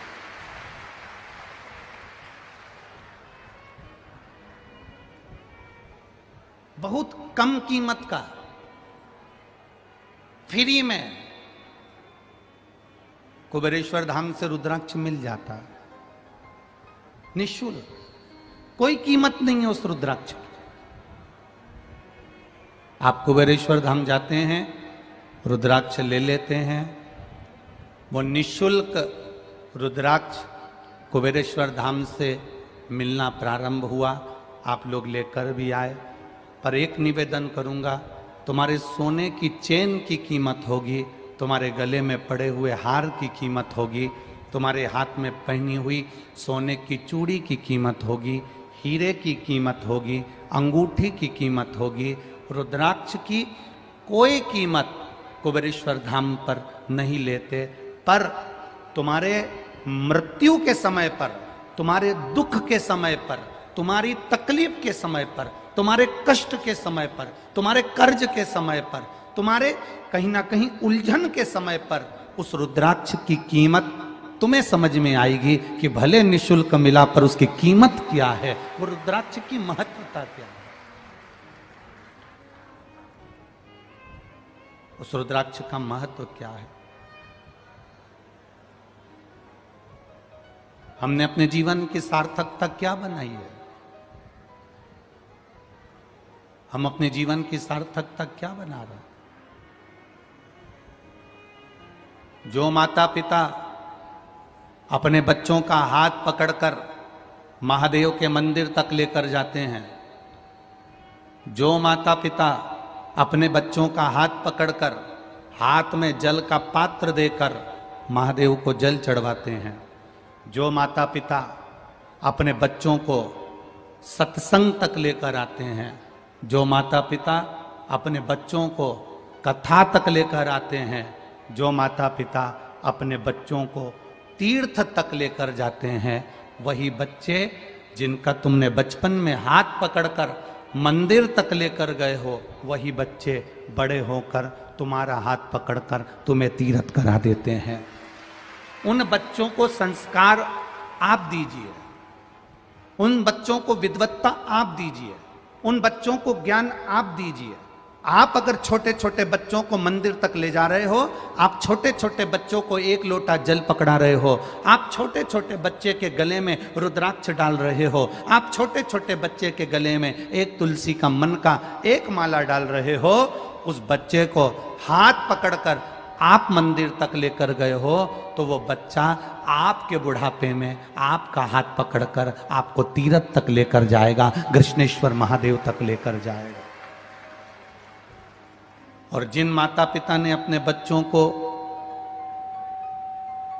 हाथ नहीं पकड़ा, गोदी में नहीं लिया, लाड नहीं लड़ाया, स्नेह नहीं किया, कभी उन बच्चों को, छोटे छोटे बच्चों को आप होटल तक ले गए, छोटे छोटे बच्चों को आप चाउमीन खाने तक ले गए, छोटे छोटे बच्चे को पानीपत था गोलगप्पा खाने के लिए ले गए, छोटे छोटे बच्चों को मेला घुमाने के लिए ले गए, छोटे छोटे बच्चों को गार्डन घुमाने के लिए ले गए, पर छोटे छोटे बच्चों को आप अगर मंदिर तक लेकर नहीं गए तो होटल का रास्ता तुमने दिखाया है, तो वो अपनी धर्म पत्नी को भी होटल का रास्ता दिखाएगा। गोलगप्पे का रास्ता तुमने दिखाया है, वो अपनी पत्नी को गोलगप्पे का रास्ता दिखाएगा। चाउमीन का रास्ता तुमने दिखाया है, वो अपनी पत्नी को चाउमीन का रास्ता दिखाएगा। अगर तुमने उसको बचपन से ही मंदिर का रास्ता दिखाया, तो वो भी अपनी अर्धांगिनी को और अपने बच्चों को मंदिर का रास्ता दिखाएगा। बच्चों को जीते जी कुछ ऐसा देकर चले जाओ कि उसके पास में अगर मरने के बाद, तुम्हारे मरने के बाद कुछ नहीं भी हो, परिवार भी अगर साथ छोड़ दे, रिश्तेदार भी अगर साथ छोड़ दें, कुटुंब वाले भी अगर साथ छोड़ दें, नातेदार भी अगर साथ छोड़ दें, तो बचपन से बच्चे का हाथ महादेव के हाथ में पकड़ा कर चले जाओ तो वो हाथ नहीं छोड़ेगा, ये निश्चितता है।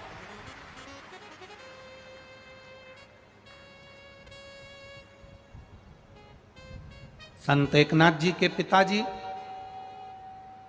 संत एकनाथ जी की माता जी, जो भगवान की अविरल भक्ति में डूबी रहती थीं, उन्होंने अपने बच्चों को सबसे पहला अगर गुण दिया था, एकनाथ जी को सबसे पहला अगर गुण अपने माता पिता ने अपने बच्चे संत एकनाथ जी को दिया, तो वो गुण दिया था कि क्रोध मत करना, गुस्सा नहीं आना चाहिए, क्रोध नहीं आना चाहिए।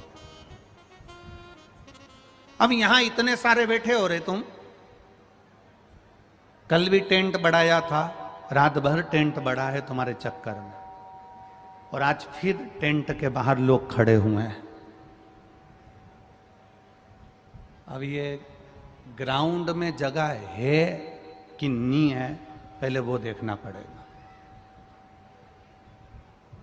इतने सारे बैठे हो, आप में से कितने लोग हैं जिनको क्रोध नहीं आता? झूठ मत बोलना, नहीं तो तुम हाथ तो तुरंत उठा दो। तो हम कोई से पूछ लें, तुम में से कितनी माताएं जो अपने पति को रोज प्रणाम करती है? अभी तुम में से पूछ लें कि तुम में से कितनी माताएं जो अपने पति को रोज प्रणाम करती है, हाथ उठाओ तो जरा। अरे एक हाथ तो उठा लो री। हाँ ठीक है, अब उठाया नहीं उठाया बराबर, पर दो चार ने उठाया और वापस गिरा लिया, हम समझ गए करवा चौथ पे पड़ती होगा। उतना तो हम समझते हैं कि कोई 30 त्योहार होगा, करवा चौथ होगा, आदि कादिक होगा तो भले पढ़ लेती होगी। आप में से कितनी माताएं जो अपने पति को प्रणाम करती है? बहुत कम। अच्छा जाने दो, आप में से कितनी माताएं जिनके पति तुम्हें प्रणाम कर लेते? कभी कभी वो भी प्रणाम कर लेता है।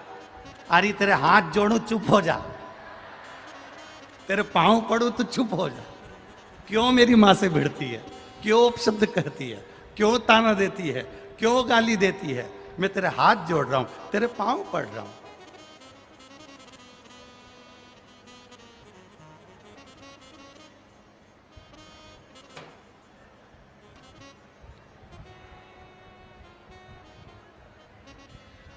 कल एक भाई ने पत्र लिखा, वो पत्र हम जायसवाल जी के यहाँ, प्रदीप जी जायसवाल जी के यहाँ ठहरे हुए हैं ना, विधायक जी के यहाँ, तो वहाँ पर वो पत्र रखा है।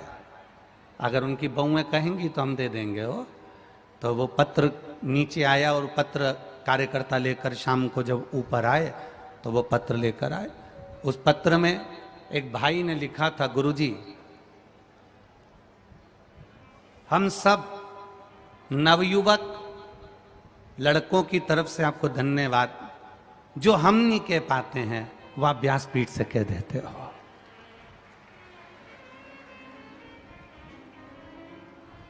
क्योंकि हमारी इतनी सामर्थ्यता नहीं है कि इन जगदम्बाओं से कुछ कहते हैं, हमारी सामर्थ्य।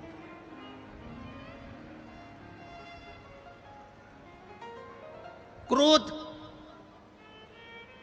ऐसा कोई व्यक्ति नहीं जिसको नहीं आता। पर आज से नियम ले लो कि मैं गुस्सा करूंगी, क्रोध करूंगी तो 12 बजे से 4 बजे तक करूंगी। कितनी बजे तक? जम के बोलो जरा। चलो ठीक है, 12 से 4 की जगह तुम्हारा 1 घंटा और बढ़ा दे, 12 से 5 बजे तक गुस्सा करूंगी। क्रोध का समय होता है सुबह उठने के बाद दोपहर के 11 बजे तक क्रोध अपना कार्य करता है। कितने बजे तक? सुबह आप उठे, बस आपने उठते से ही, सुबह होते से ही बच्चों पर, स्कूल जाने वाले बच्चों पर, टिफिन बनाते समय, सास बहू पर, बहू सास पर, भोजन बनाते समय, रसोई घर के अंदर, ये जो सुबह का समय होता है, सुबह से लेकर 11 बजे तक, 12 बजे तक क्रोध बढ़ता है। क्रोध का 2 समय है, एक सुबह उठते से ही दोपहर के 12 बजे तक, और एक शाम को 6 बजे से लेकर रात्रि को 9 बजे तक। यह क्रोध का समय है। इसलिए आपसे निवेदन है, शिव महापुराण में हम एक नियम बना लें कि हम गुस्सा करेंगे तो दोपहर में 12 बजे से, बोलो बोलो जम के बोलो, 5 बजे तक करेंगे। अगर कोई बात में गुस्सा सवेरे आ भी गया तो लिख के रख लो कि मैं 12 बजे के बाद लड़ूंगी। तुम लिख के रखो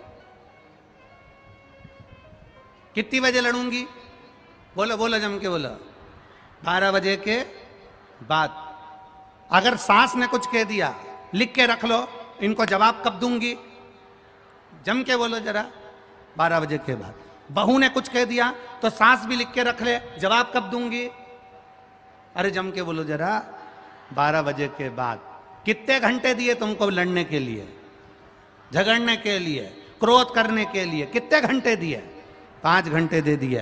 12 बजे से 5 बजे तक मैं गुस्सा करूंगी, क्रोध करूंगी, सवेरे क्रोध नहीं करूंगी। चाहे मुझे कितना भी कोई गुस्सा दिलाए, सास कुछ भी बोले, बहू कुछ भी बोले, देवर जेठ जेठानी कुछ भी बोले, रिश्तेदार कुछ भी बोले, पर मैं क्रोध सुबह से लेकर 12 बजे तक नहीं करूंगी, और शाम को 6 बजे से लेकर, बोलो बोलो जम के, 9 बजे तक नहीं करूंगी। गुस्सा अगर आ भी जाए, क्रोध अगर आ भी जाए, तो दोपहर का जो समय है उस समय करूंगी। अब कई माताएं कहती हैं, गुरुजी आप कहते हो 12 बजे से 5 बजे तक क्रोध कर लो, पर दिक्कत तो ये है कि ये भी ऑफिस चले जाते हैं, दुकान चले जाते हैं, सास कमरे में टीवी खोल के शिव महापुराण की कथा सुनने लगती है, बच्चे घर में आ जाते हैं, मैं उनकी देख में रेख में लग जाती हूं, तो फिर झगड़ा कब करूं, फिर गुस्सा कब करूं, क्रोध कब करूं? एक क्रोध का समय है।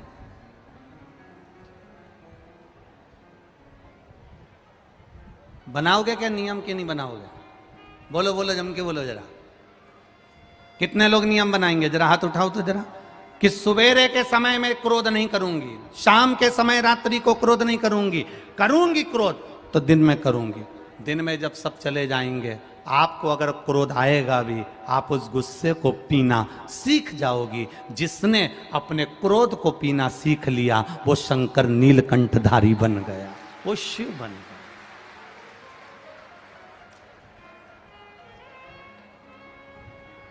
एक बात कहना चाहेंगे, अगर आपको बुरी ना लगे तो। लगेगी तो नहीं? पक्का बोलो री जी इधर वाली, बुरी तो नहीं लगेगी? और इधर वाली कह दें। आज सबसे ज्यादा परिवारों में किसी बात पर अगर झगड़ा हो रहा है तो वो केवल उसके अहम के कारण हो रहा है। सास अपना अहम रख रही है, अहंकार रख रही है, बहू अपना अहंकार रख रही है। हम तो यहाँ छत्रपति संभाजी नगर में एक बार पहले मारवाड़ी समाज का कार्यक्रम था, महिला मंडल का, उसमें आगमन हुआ था। और हमारे एक परम प्रिय शिष्य यहाँ रहते हैं, सोपान दत्तात्रेय जी नारखेड़े, उनके यहाँ पहले भी बारंबार आगमन हुआ। अब महाराष्ट्र की पावन धरा पर पहले भी बारंबार आगमन हुआ, परंतु हमारा केवल इतना सा निवेदन है कि अपने क्रोध को संयमित रखिए, क्रोध को संयमित।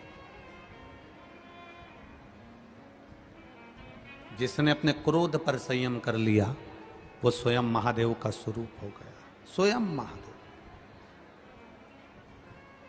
देव अपने बच्चों को प्रॉपर्टी देव मना नहीं, अपने बच्चों को गाड़ी देव मना नहीं, अपने बच्चों को लैपटॉप दिलाओ मना नहीं है, अपने बच्चों को अच्छा अच्छा मोबाइल दिलाओ मना नहीं है, अपने बच्चों को अच्छे अच्छे कपड़े दिलाओ मना नहीं है। पर निवेदन है, अपने बच्चों को तुमने लैपटॉप दिलाया, मोबाइल दिलाया, गाड़ी दिलाई, बंगला दिलाया, प्रॉपर्टी दी, ये सब बच्चे के काम के कब हैं? जब आपका बच्चा संस्कारित हो। अगर बच्चा संस्कारवान नहीं है तो कितनी भी गाड़ी दे देना, वो जुए में हार कर आ जाएगा, या डब्बे में गोल कर आएगा, या कहीं मदिरा के नशे में बेचकर फेंक कर आ जाएगा। आपके बच्चों को अगर आपने संस्कार दिया है, आपके बच्चों को आपने मंदिर तक ले जाकर छोड़ा है, आपके बच्चों को आप हाथ पकड़कर भगवान शिव की कथा तक लेकर आ रहे हो, आपके बच्चों को टीवी खोलकर आस्था चैनल पर, फेसबुक, यूट्यूब पर अगर एक छोटा सा क्लिप भी अपने बच्चों को शिव महापुराण का दे रहे हो, तो ये निश्चित है तुम्हारा बच्चा तुम्हारा हाथ पकड़कर कभी तुम्हें वृद्धाश्रम में छोड़कर नहीं आएगा, वो तुम्हें तीर्थ तक लेकर जाएगा, तीर्थ तक लेकर। तुम्हारा बच्चा तुम्हें वो परमात्मा के द्वार तक लेकर जाएगा, भगवान की अविरल भक्ति तक लेकर जाएगा। करो भक्ति उसकी। शिव कथा कह रही है।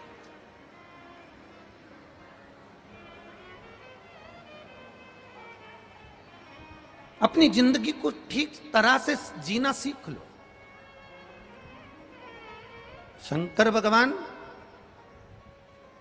माता पार्वती जी से एक शब्द कहते हैं, मां जगत जननी जगदम्बा से एक शब्द कहते हैं। शिव जी मां पार्वती जी को एक बात हमेशा कहते आए हैं, सुनो पार्वती, विषम परिस्थिति में भी, पार्वती विषम परिस्थिति में भी जो मुस्कुराना सीख जाता है, विषम परिस्थिति में भी जो मुस्कुराना सीख जाता है, पार्वती जी सुनो, फिर वो अपनी जिंदगी में कभी मुड़कर नहीं देखता, वो आगे बढ़ना अपने आप सीख जाता है।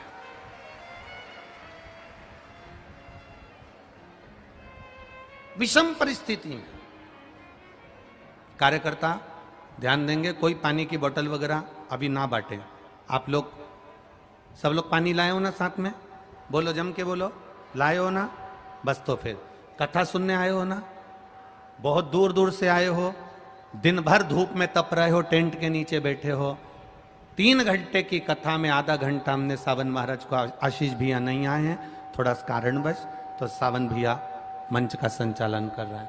आपको समय मिला है उसका स्मरण करिए। जितने मौन रहकर कथा का आनंद लोगे, झोली भर कर लेकर जाना तो जिंदगी सवर जाएगी आपकी, आपको फिर कहीं जाने की जरूरत नहीं पड़ेगी। बहुत शांति के साथ, बहुत आनंद के साथ कथा सुनो, अपनी जिंदगी को सार्थक बनो। पड़ोसन को अगर प्यास भी लगे तो अपनी पानी की बोतल दे दो, इसमें से पी लो, पर शांत बैठकर कथा सुनो। बहुत मुश्किल से मिली है। कुछ छत्रपति संभाजी नगर के भाग्य होंगे, आप सबके सौभाग्य होंगे, इसलिए ये कथा यहां पर हो गई हमारा। वो कहते हैं ना, संत नगर में आए तो समझ लो अपना भाग्य है। शिव महापुराण नगर में होए तो समझ लो अपना भाग्य है। संत अपने घर पर आए तो समझ लो कि अपना सौभाग्य है। संत अपने को याद कर लें तो समझ लो अपना अहो भाग्य है। और संत आए नगर में, शिव महापुराण कथा हो रही नगर में, और अपन कथा तक नहीं जा पाए तो समझ लेना अपना दुर्भाग्य है।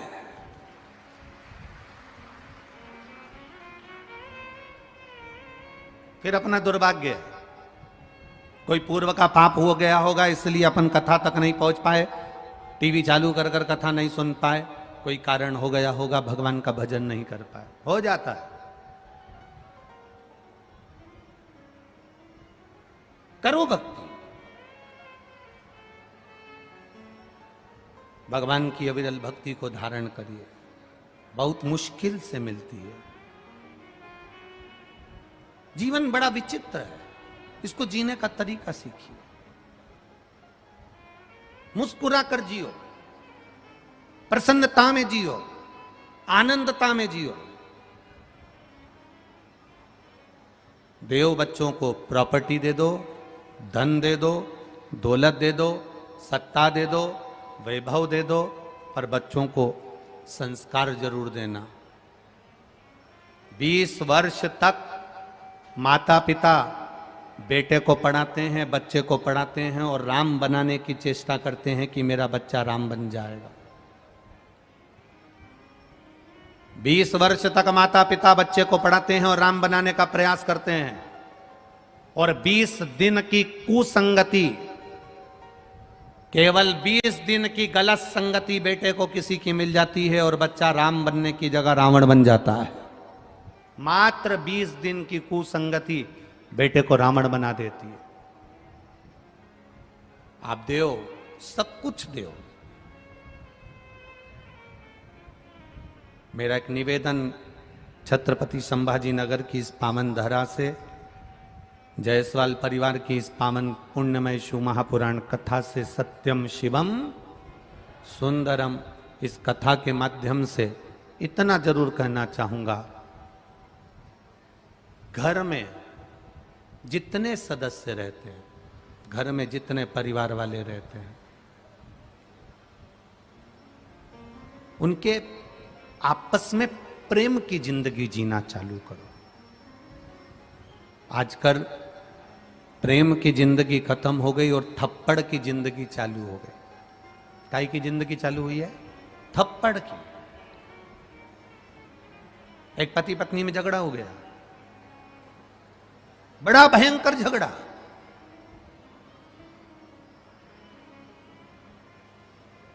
और पति पत्नी में झगड़ा हुआ और झगड़ा होते से ही पति ने एक थप्पड़ रखकर पत्नी को मार दिया। पत्नी रोने लगी। पति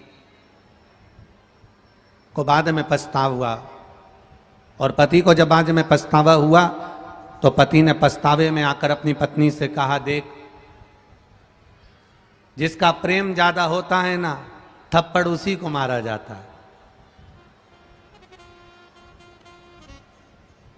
अपन दोनों में बहुत प्रेम है ना, और मैं तुझसे बहुत ज्यादा प्रेम करता हूं, इसलिए मैं तुझे थप्पड़ मार दिया हूं, बुरा मत मानना। बस पत्नी ने सुना।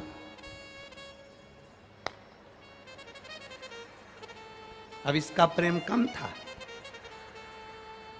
जब तुमने अपना प्रेम दिखा दिया तो फिर इसने भी एक जो धर के दिया। पति बोला तूने मुझे मारा। पत्नी कहती है तुमसे बहुत प्रेम करती हो।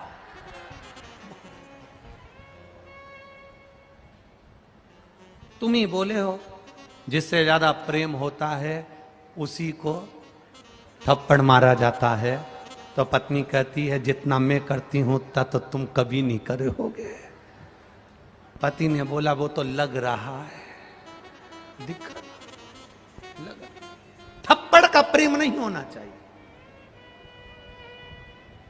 ये प्रेम किसी काम का नहीं। बच्चों को मार कर अगर सीधा करा जाए तो वो प्रेम किसी काम का नहीं। बच्चों को पीट कर अगर सही करा जाए तो वो सही करना किसी काम का नहीं। पत्नी को गाली देकर अगर सीधा करा जा रहा है तो वो किसी काम का नहीं है। पति को अपशब्द कहकर सीधा करा जा रहा है तो वो किसी काम का नहीं है। सास बहू को अपशब्द और ताने देकर गालियां देकर अगर सीधा कर रही है तो वो किसी काम का नहीं है। बहू सास को अपशब्द कहकर अगर सीधा कर रही है तो वो किसी काम का नहीं है। जिस घर में परिवार के सदस्य रहते हैं वहां प्रेम थप्पड़ का नहीं होना चाहिए। वहां प्रेम केवल प्रेम जैसा होना चाहिए। जब दुख की घड़ी आए हमारा पूरा परिवार एक साथ खड़ा होकर उस दुख को समाप्त कर दे तो समझ लो कि ये प्रेम है, ये स्नेह, ये प्रेम, ये वात्सल्यता, ये करुणता, ये स्नेह है। तब समझो कि ये श्रेष्ठता है। शिवजी पार्वती जी से कहते हैं पार्वती बहुत कठिनता में मिलने वाला ये मानव देह है। पार्वती बहुत कठिनता में मिलने वाला है यह मनुष्य का शरीर। और इस मनुष्य के शरीर को प्राप्त करने के बाद भी अगर कोई भगवान की भक्ति से वंचित हो गया तो उसका जीवन बेकार।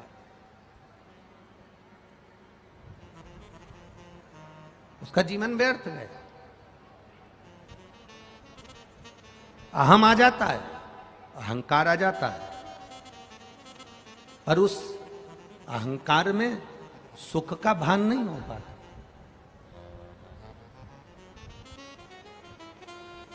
कोई जरूरी नहीं कि आप जहर पिएंगे तो नीलकंठधारी बनेंगे।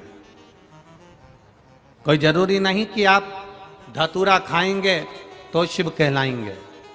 जरूरी यह है कि हम अपने घर में रहकर भी अगर क्रोध को पी रहे हैं, अपशब्द को पी रहे हैं, तानों को पी रहे हैं, आड़ी टेढ़ी जो बात बोली जा रही है, अपशब्द कहे जा रहे हैं, गालियाँ दी जा रही है, ताने दिए जा रहे हैं, अपशब्द बोले जा रहे हैं, हम उसको पी रहे हैं तो भी समझ लो कि हम भगवान शंकर का एक अंश अपने भीतर धारण कर कर रखे हुए हैं। भगवान शिव का एक स्वरूप अपने भीतर धारण कर कर रखे हुए हैं। एक अंश अपने भीतर है।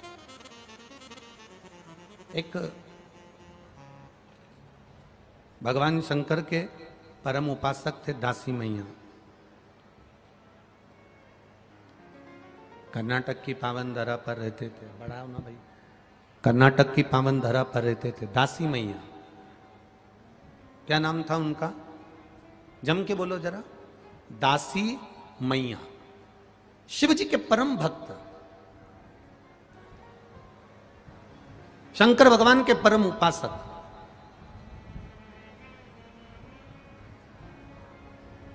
बड़ी भक्ति थी उनकी। मिट्टी को उठा लेते थे, धूल को उठा लेते थे और मिट्टी को उठाने के बाद उसका एक शिवलिंग बनाकर किसी वृक्ष के नीचे उसकी पूजन किया करते थे।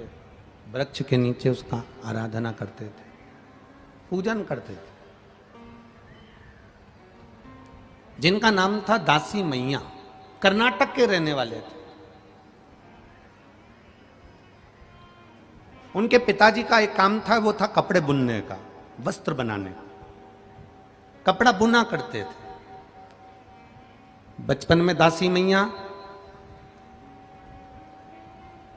जब 8 वर्ष के थे, मिट्टी को इकट्ठा करते, उसको गीला करते, उसका शिवलिंग बनाते और उसकी पूजन करते।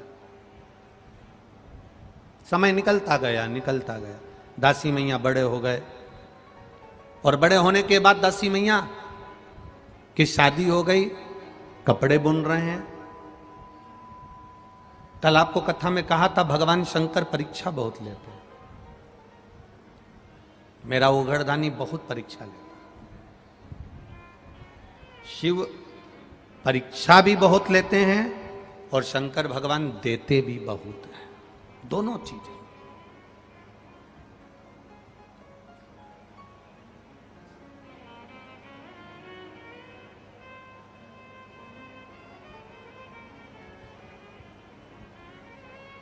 जब देगा मेरा भोलेनाथ, छप्पर फाड़ कर देगा।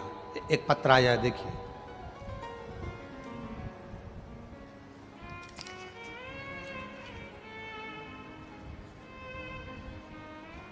मैं अंजना नीरज शर्मा, बड़ी सड़क, जालना की निवासी हूं। कहीं बैठी हो तो हाथ हिला सकती हैं। मैं अंजना नीरज शर्मा, बड़ी सड़क, जालना की निवासी हूं। मेरी बेटी का नाम नेहा नीरज शर्मा, जालना। कहीं बैठी हो तो हाथ हिला सकती हैं। जहां कहीं भी बैठी हो अपने दोनों हाथ हिला सकती हैं। गुरुदेव, शिव महिमा का क्या बखान करूं। आप लोग भी आस्था चैनल के माध्यम से पत्र को पढ़ लिया करो, और जितने लोग एलईडी के सामने बैठे हैं वो भी पत्र को पढ़ सकते हैं, पत्र को पढ़ सकते हैं। कहीं बैठी हो अंजना नीरज शर्मा तो हाथ हिला सकती हैं।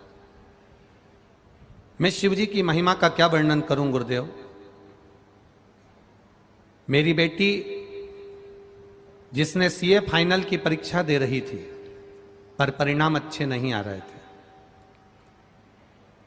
मेरी बेटी ने सीए फाइनल की परीक्षा देती रही, परिणाम अच्छे नहीं आए, प्रयास असफल रहे, रिजल्ट ठीक नहीं आता था। हर बार सीए की फाइनल एग्जाम में वो फेल हो जाती थी। बड़ी निराश हो गई। तब गुरुदेव आपकी कथा टीवी के माध्यम से श्रवण करना प्रारंभ करा। मैंने उसे कहा, सियोर वाले महाराज बताया करते हैं पशुपतिनाथ का व्रत का वर्णन, तू एक काम कर, एग्जाम की तैयारी फिर से कर। बेटी कहती है, माँ अब मुझे एग्जाम नहीं देना, क्योंकि मैंने देख लिया, रिजल्ट नहीं आ रहा, बार बार रुक जा रही हूं, इसलिए अब मैं एग्जाम नहीं दूंगी। तू एक बार वापिस तैयारी कर।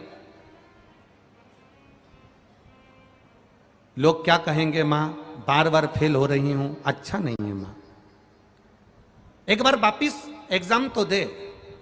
तब पशुपतिनाथ का व्रत करना प्रारंभ किया। 1 लोटा जल महादेव को चढ़ाना प्रारंभ करा। एग्जाम का जब समय आया तो एग्जाम में जाते समय मेरी बेटी को मैंने कहा कि शहद को बेलपत्र पर लगाकर बाबा को समर्पित कर, बाबा तेरी सुनेगा। विश्वास रख, पढ़ाई पूरी कर और 1 बेलपत्र समर्पित कर। मेरी बेटी एग्जाम देने के लिए गई, 1 बेलपत्र पर शहद लगाकर शिव जी को चढ़ाकर शंकर भगवान को समर्पित कर कर गई। 10 जनवरी 2023 को मेरी बेटी ने सीए का फाइनल एग्जाम पास कर लिया। मैं बाबा को प्रणाम करने के लिए आई हूं। ये शिव तत्व, ये घड़ी शंभु है। तेरी कृपा बिना ना हिले एक भी अणु, लेते हैं श्वास तेरी कृपा से तनु तनु। एक पत्र बड़ा सुंदर है।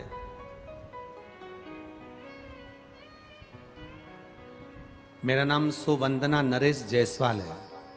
ग्राम कुरली, तहसील घाटजी, जिला यवतमाल महाराष्ट्र से हूँ। कहीं बैठी हो तो हाथ हिला सकती है, जहाँ कहीं भी बैठी हो हाथ हिला सकती है। मेरा नाम सोवंदना नरेश जायसवाल, आप ही हैं? दोनों हाथ हिला दो एक बार, ऐसे हिला। मेरा नाम सोवंदना नरेश जायसवाल है। गुरुदेव, 2012 का घर का कर्जा था, वह 2023 को बढ़ता बढ़ता लाखों में पहुंच गया। चूक ही नहीं रहा था, बहुत परेशान हो गए थे। जितना बन सकता था उतनी मेहनत भी कर रहे थे। जब मन नहीं माना, किसी ने कहा कि एक बार सीहोर होकर आ जा। मैं 15 फरवरी 2023 में रुद्राक्ष महोत्सव में सीहोर पहुंच गई। 7 दिन तक पूरी कथा सुनी। लोगों ने कहा मां भगदड़ हो गई, मत जा, वापिस सजा। मैं वहां रही, 7 दिन खूब कथा सुनी। बाबा से रोज विनती करी, कंकर शंकर की पूजन करी। बाबा को कंकर को उठाकर अपने साथ ले आई और उसी कंकर की पूजन घर में करती रही। गुरुदेव, मैं बाबा का क्या वर्णन करूं। स्वयं बैंक की तरफ से लिखा हुआ कागज आ गया कि तुम्हारा जो कर्जा लाखों में था वो मात्र 90,000 रुपये रह गया। 90,000 रुपये कर्जा ले गया। तब 90,000 रुपये भी हम कहां से लाएं। बाबा की कृपा का मैं क्या वर्णन करूं गुरुदेव। 30/5/2023 को बाबा ने वो 90,000 कहां से भेजे, किसके माध्यम से भेजे, और आज मेरा पूरा कर्जा चुका दिया। इसलिए मैं बाबा को नमन करने हूं। आनंद, दोनों हाथ हिला दो एक बार। श्री शिवाय नमस्ते। शिव तत्व ऐसा ही, खाली ना जाता कोई से तुम्हारे, खाली ना जाता कोई दर से तुम्हारे। मैं भी खड़ी हूँ बाहें पसारे, मैं भी खड़ा हूँ बाहें पसारे। अपने हृदय से लगा लो गिरा जा रहा हूँ, उठा लो प्रभु अपने दर से। अब तो न टालो, गिरी जा रहे हो, उठा लो। ये परमात्मा की अविरल भक्ति है, ये परमात्मा का एक आनंद है, ये परमात्मा का एक भाव है, ये परमात्मा का एक स्वरूप है। केवल शिव महापुराण की कथा नहीं है। यहाँ जितने लोग कथा सुनने आते हैं, जितने लोग टीवी पर सामने बैठकर कथा सुनते हैं, जितने लोग मोबाइल पर कथा सुनते हैं, ये केवल कथा नहीं सुनते, बाबा से अपने दिल की बात कहते हैं। बाबा उनकी झोली खुशियों से भर भी देता है, भरता है। प्रतिदिन कथा कितनी बजे से कितनी बजे तक चल रही है? 2 बजे से 5 बजे तक। आज कथा 2 से 5 है। कल बस एक दिन की कथा, कल की कथा, केवल कल की कथा का समय 1 बजे से 4 बजे तक रहेगा, केवल कल की कथा का। बाकी के समय फिर वही 2 बजे से 5 बजे। बस कल का समय 1 बजे से 4, टीवी पर भी और यहां पर भी। अविरल भक्ति है शिव तत्व, अविरल भक्ति।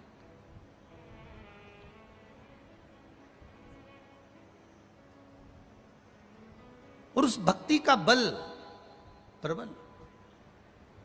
केवल पंडाल में बैठकर कथा नहीं सुन रहे हो,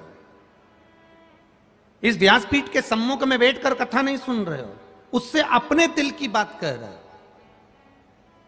अपने मन से आप बाबा से गुणगान कर रहे हो, अपने आप बाबा से कुछ ना कुछ विनय कर, आप बाबा से निवेदन कर। गला पकड़ रहा है बाबू, उसको देखो।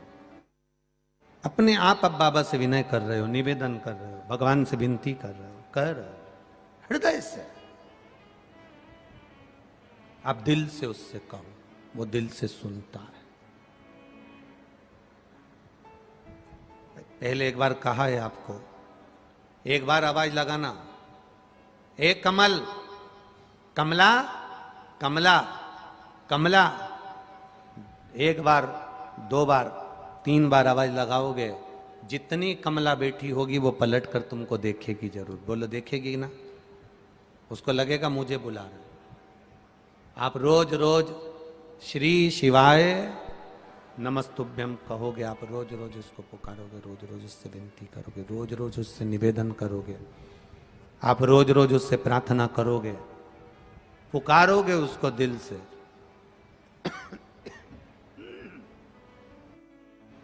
आप रोज रोज उससे दिल से प्रार्थना करोगे, निवेदन करोगे, पुकारोगे उसको, सुनेगा।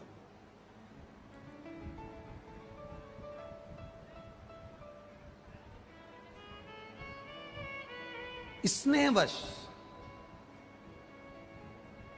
सारे देवी देवताओं को बहुत सारी सामग्री लगती होगी, देते होगे, पर मेरे महादेव को तुमसे कुछ नहीं चाहिए।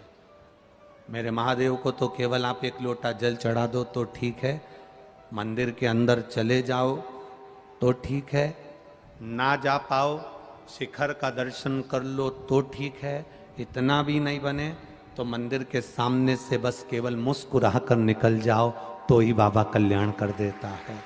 ये शिव का दिया, ये उघड़ी, ये शंकर, ये त्रिकालदर्शी, ये कैलाशी, ये अविनाशी का मूल तत्व है। ये भगवान शिव की अविरल भक्ति है। आप कहो उससे, निवेदन करो उससे।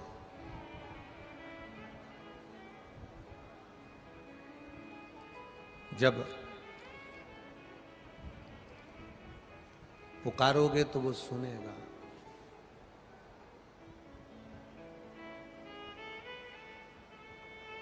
शिव महापुराण की कथा कह रही है, बड़ा सुंदर संवाद कर रहा है।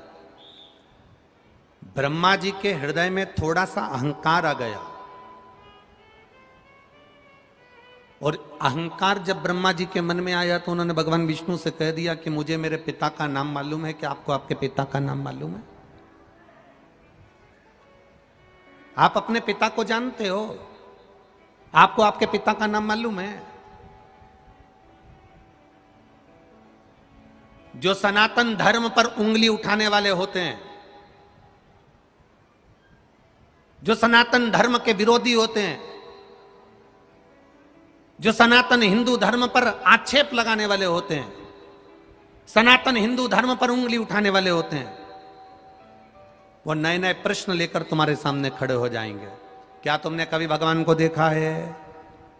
शंकर भगवान के शिवलिंग पर जल चढ़ाओगे तो लोग गलत फहमियां उत्पन्न कर कर कहेंगे तुम शिवलिंग पर जल चढ़ा रही हो।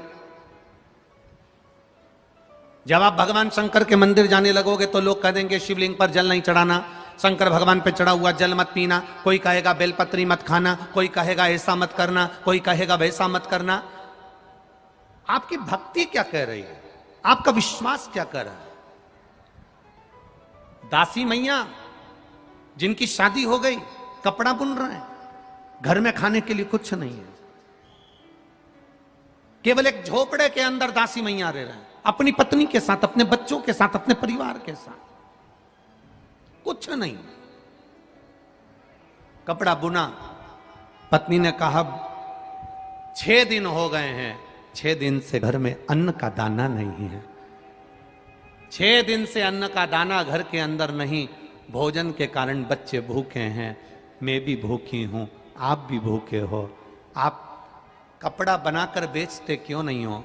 दासी मैया ने कहा मैं कपड़ा बना रहा हूं, अब की बार ऐसा कपड़ा बना रहा हूं कि उस कपड़े की कीमत बहुत मिलेगी, और कपड़े की अगर कीमत मिलेगी तो अपना पेट भराएगा।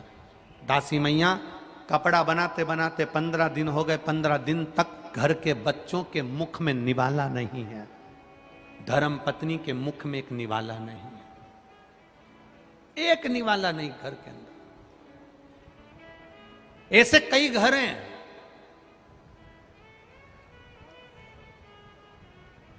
इस भारत की भूमि पर, इस मृत्यु लोक में, पूरे विश्व में ऐसे कई घर हैं जिनके घर में गुजारा करने के भी आफत है।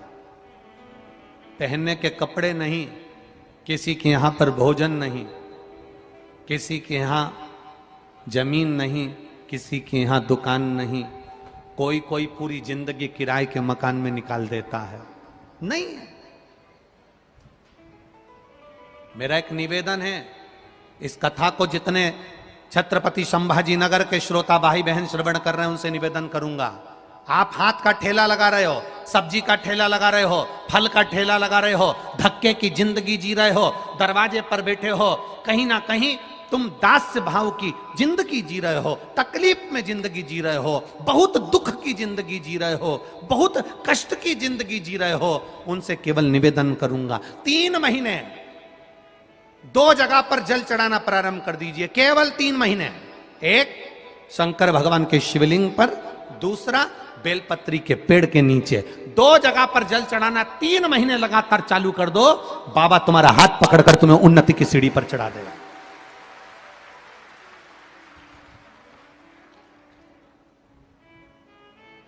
हमें कोई चमत्कार करना नहीं आता और ना हम कोई तंत्र विद्या या मंत्र विद्या जानते हैं, ना हमारे पास में बेल है, ना हमारे पास में भभूति है।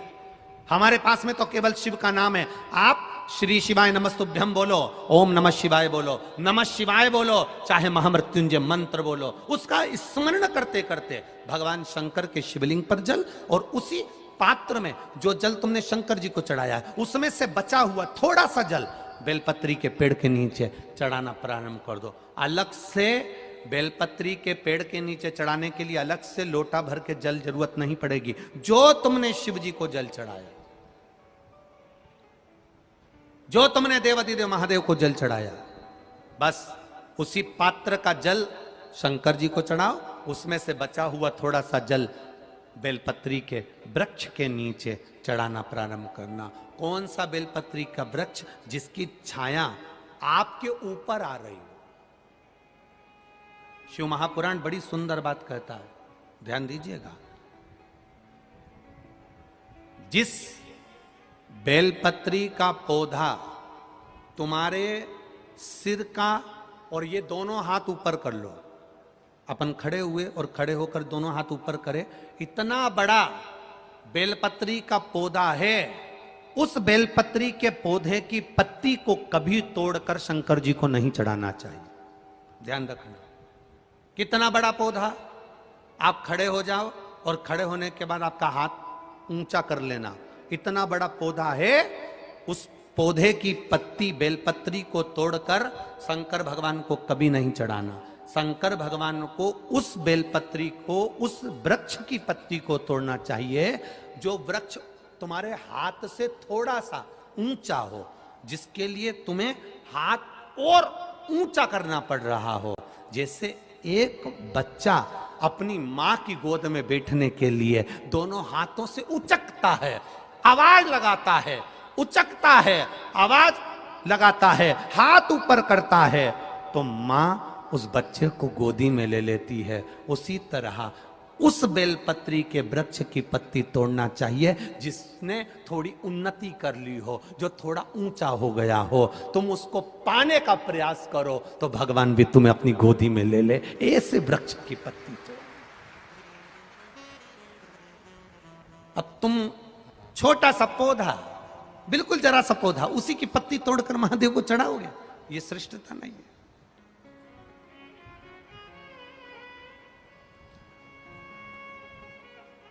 छोटा सा पौधा है, उसकी पत्ती को तोड़कर आप चढ़ा रहे हो महादेव को, उसमें श्रेष्ठता नहीं है।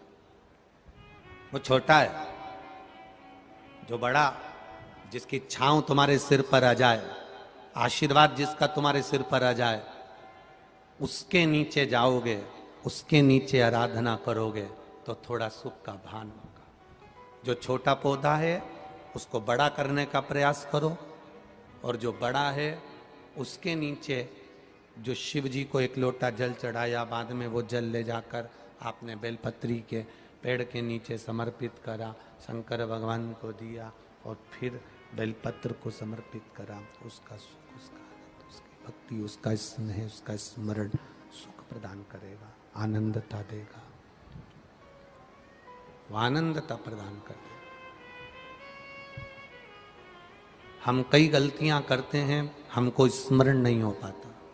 आप में से कई माताएं ऐसी होगी छोटे छोटे पौधे की पत्ती तोड़कर शिव जी को चढ़ा दी हो और बाद में कह रही होगी हमने पशुपति व्रत करा, भगवान ने हमारी क्यों नहीं सुनी।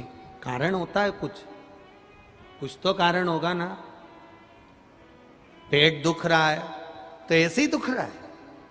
चाउमीन खाई होगी ना, गोलगप्पा खाया होगा, पानी पूरी खाई होगी, शादी में जाके ज्यादा दही बड़ा खा गई होगी, पूरन पोली ज्यादा खा गई होगी। पूरन पोली बोलते हैं कि पूरन पूड़ी, हाँ जो भी बोले तुम समझ जाना, बस हो होता ना बहुत खा गई होगी।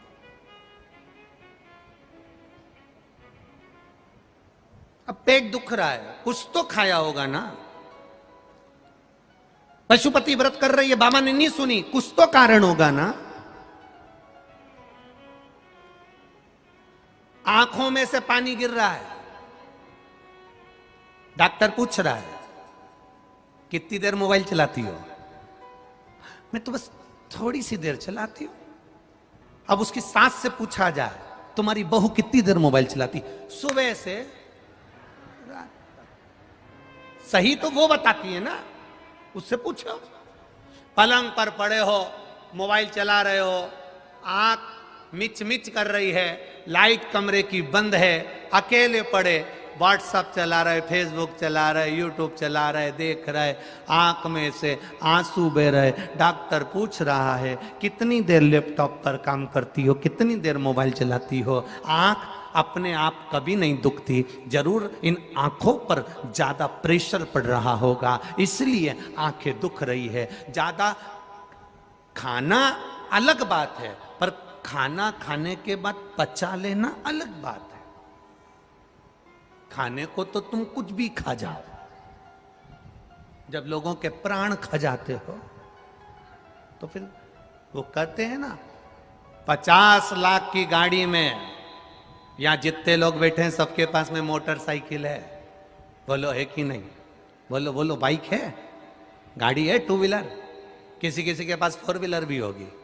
10 लाख की गाड़ी, 5 लाख की गाड़ी, 50,000 की गाड़ी, 25,000 की गाड़ी, 1 लाख की गाड़ी, 7 लाख की गाड़ी, 1 करोड़ की गाड़ी, 80 लाख की गाड़ी।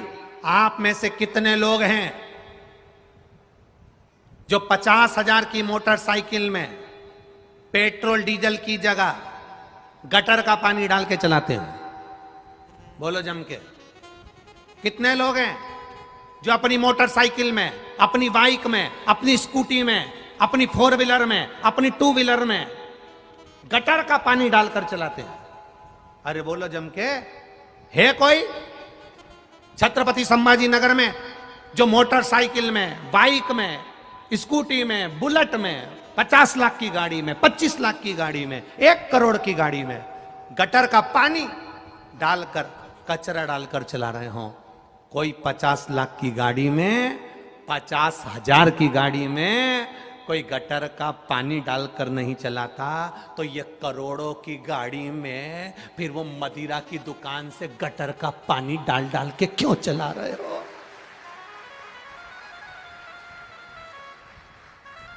वो भी तो गटर का पानी है और ये भी तो करोड़ों की गाड़ी है। एक किडनी खराब होती है, जरा पता करिए, 50-50 लाख की, 25-25 लाख की है।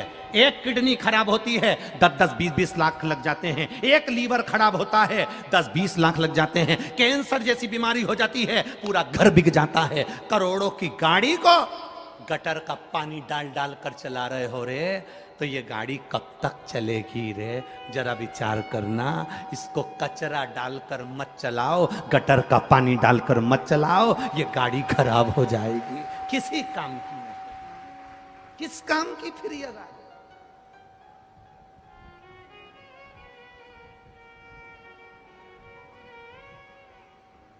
कथा में बैठे हो तो भी कचरा मुंह में घुसेड़ रहे हो। तो भी कथा में बैठे बैठे भी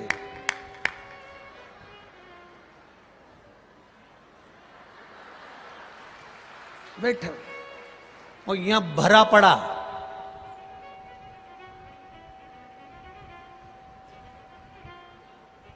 बिल्कुल नहीं बोल रही है, पड़ोसन खूब बोल रही।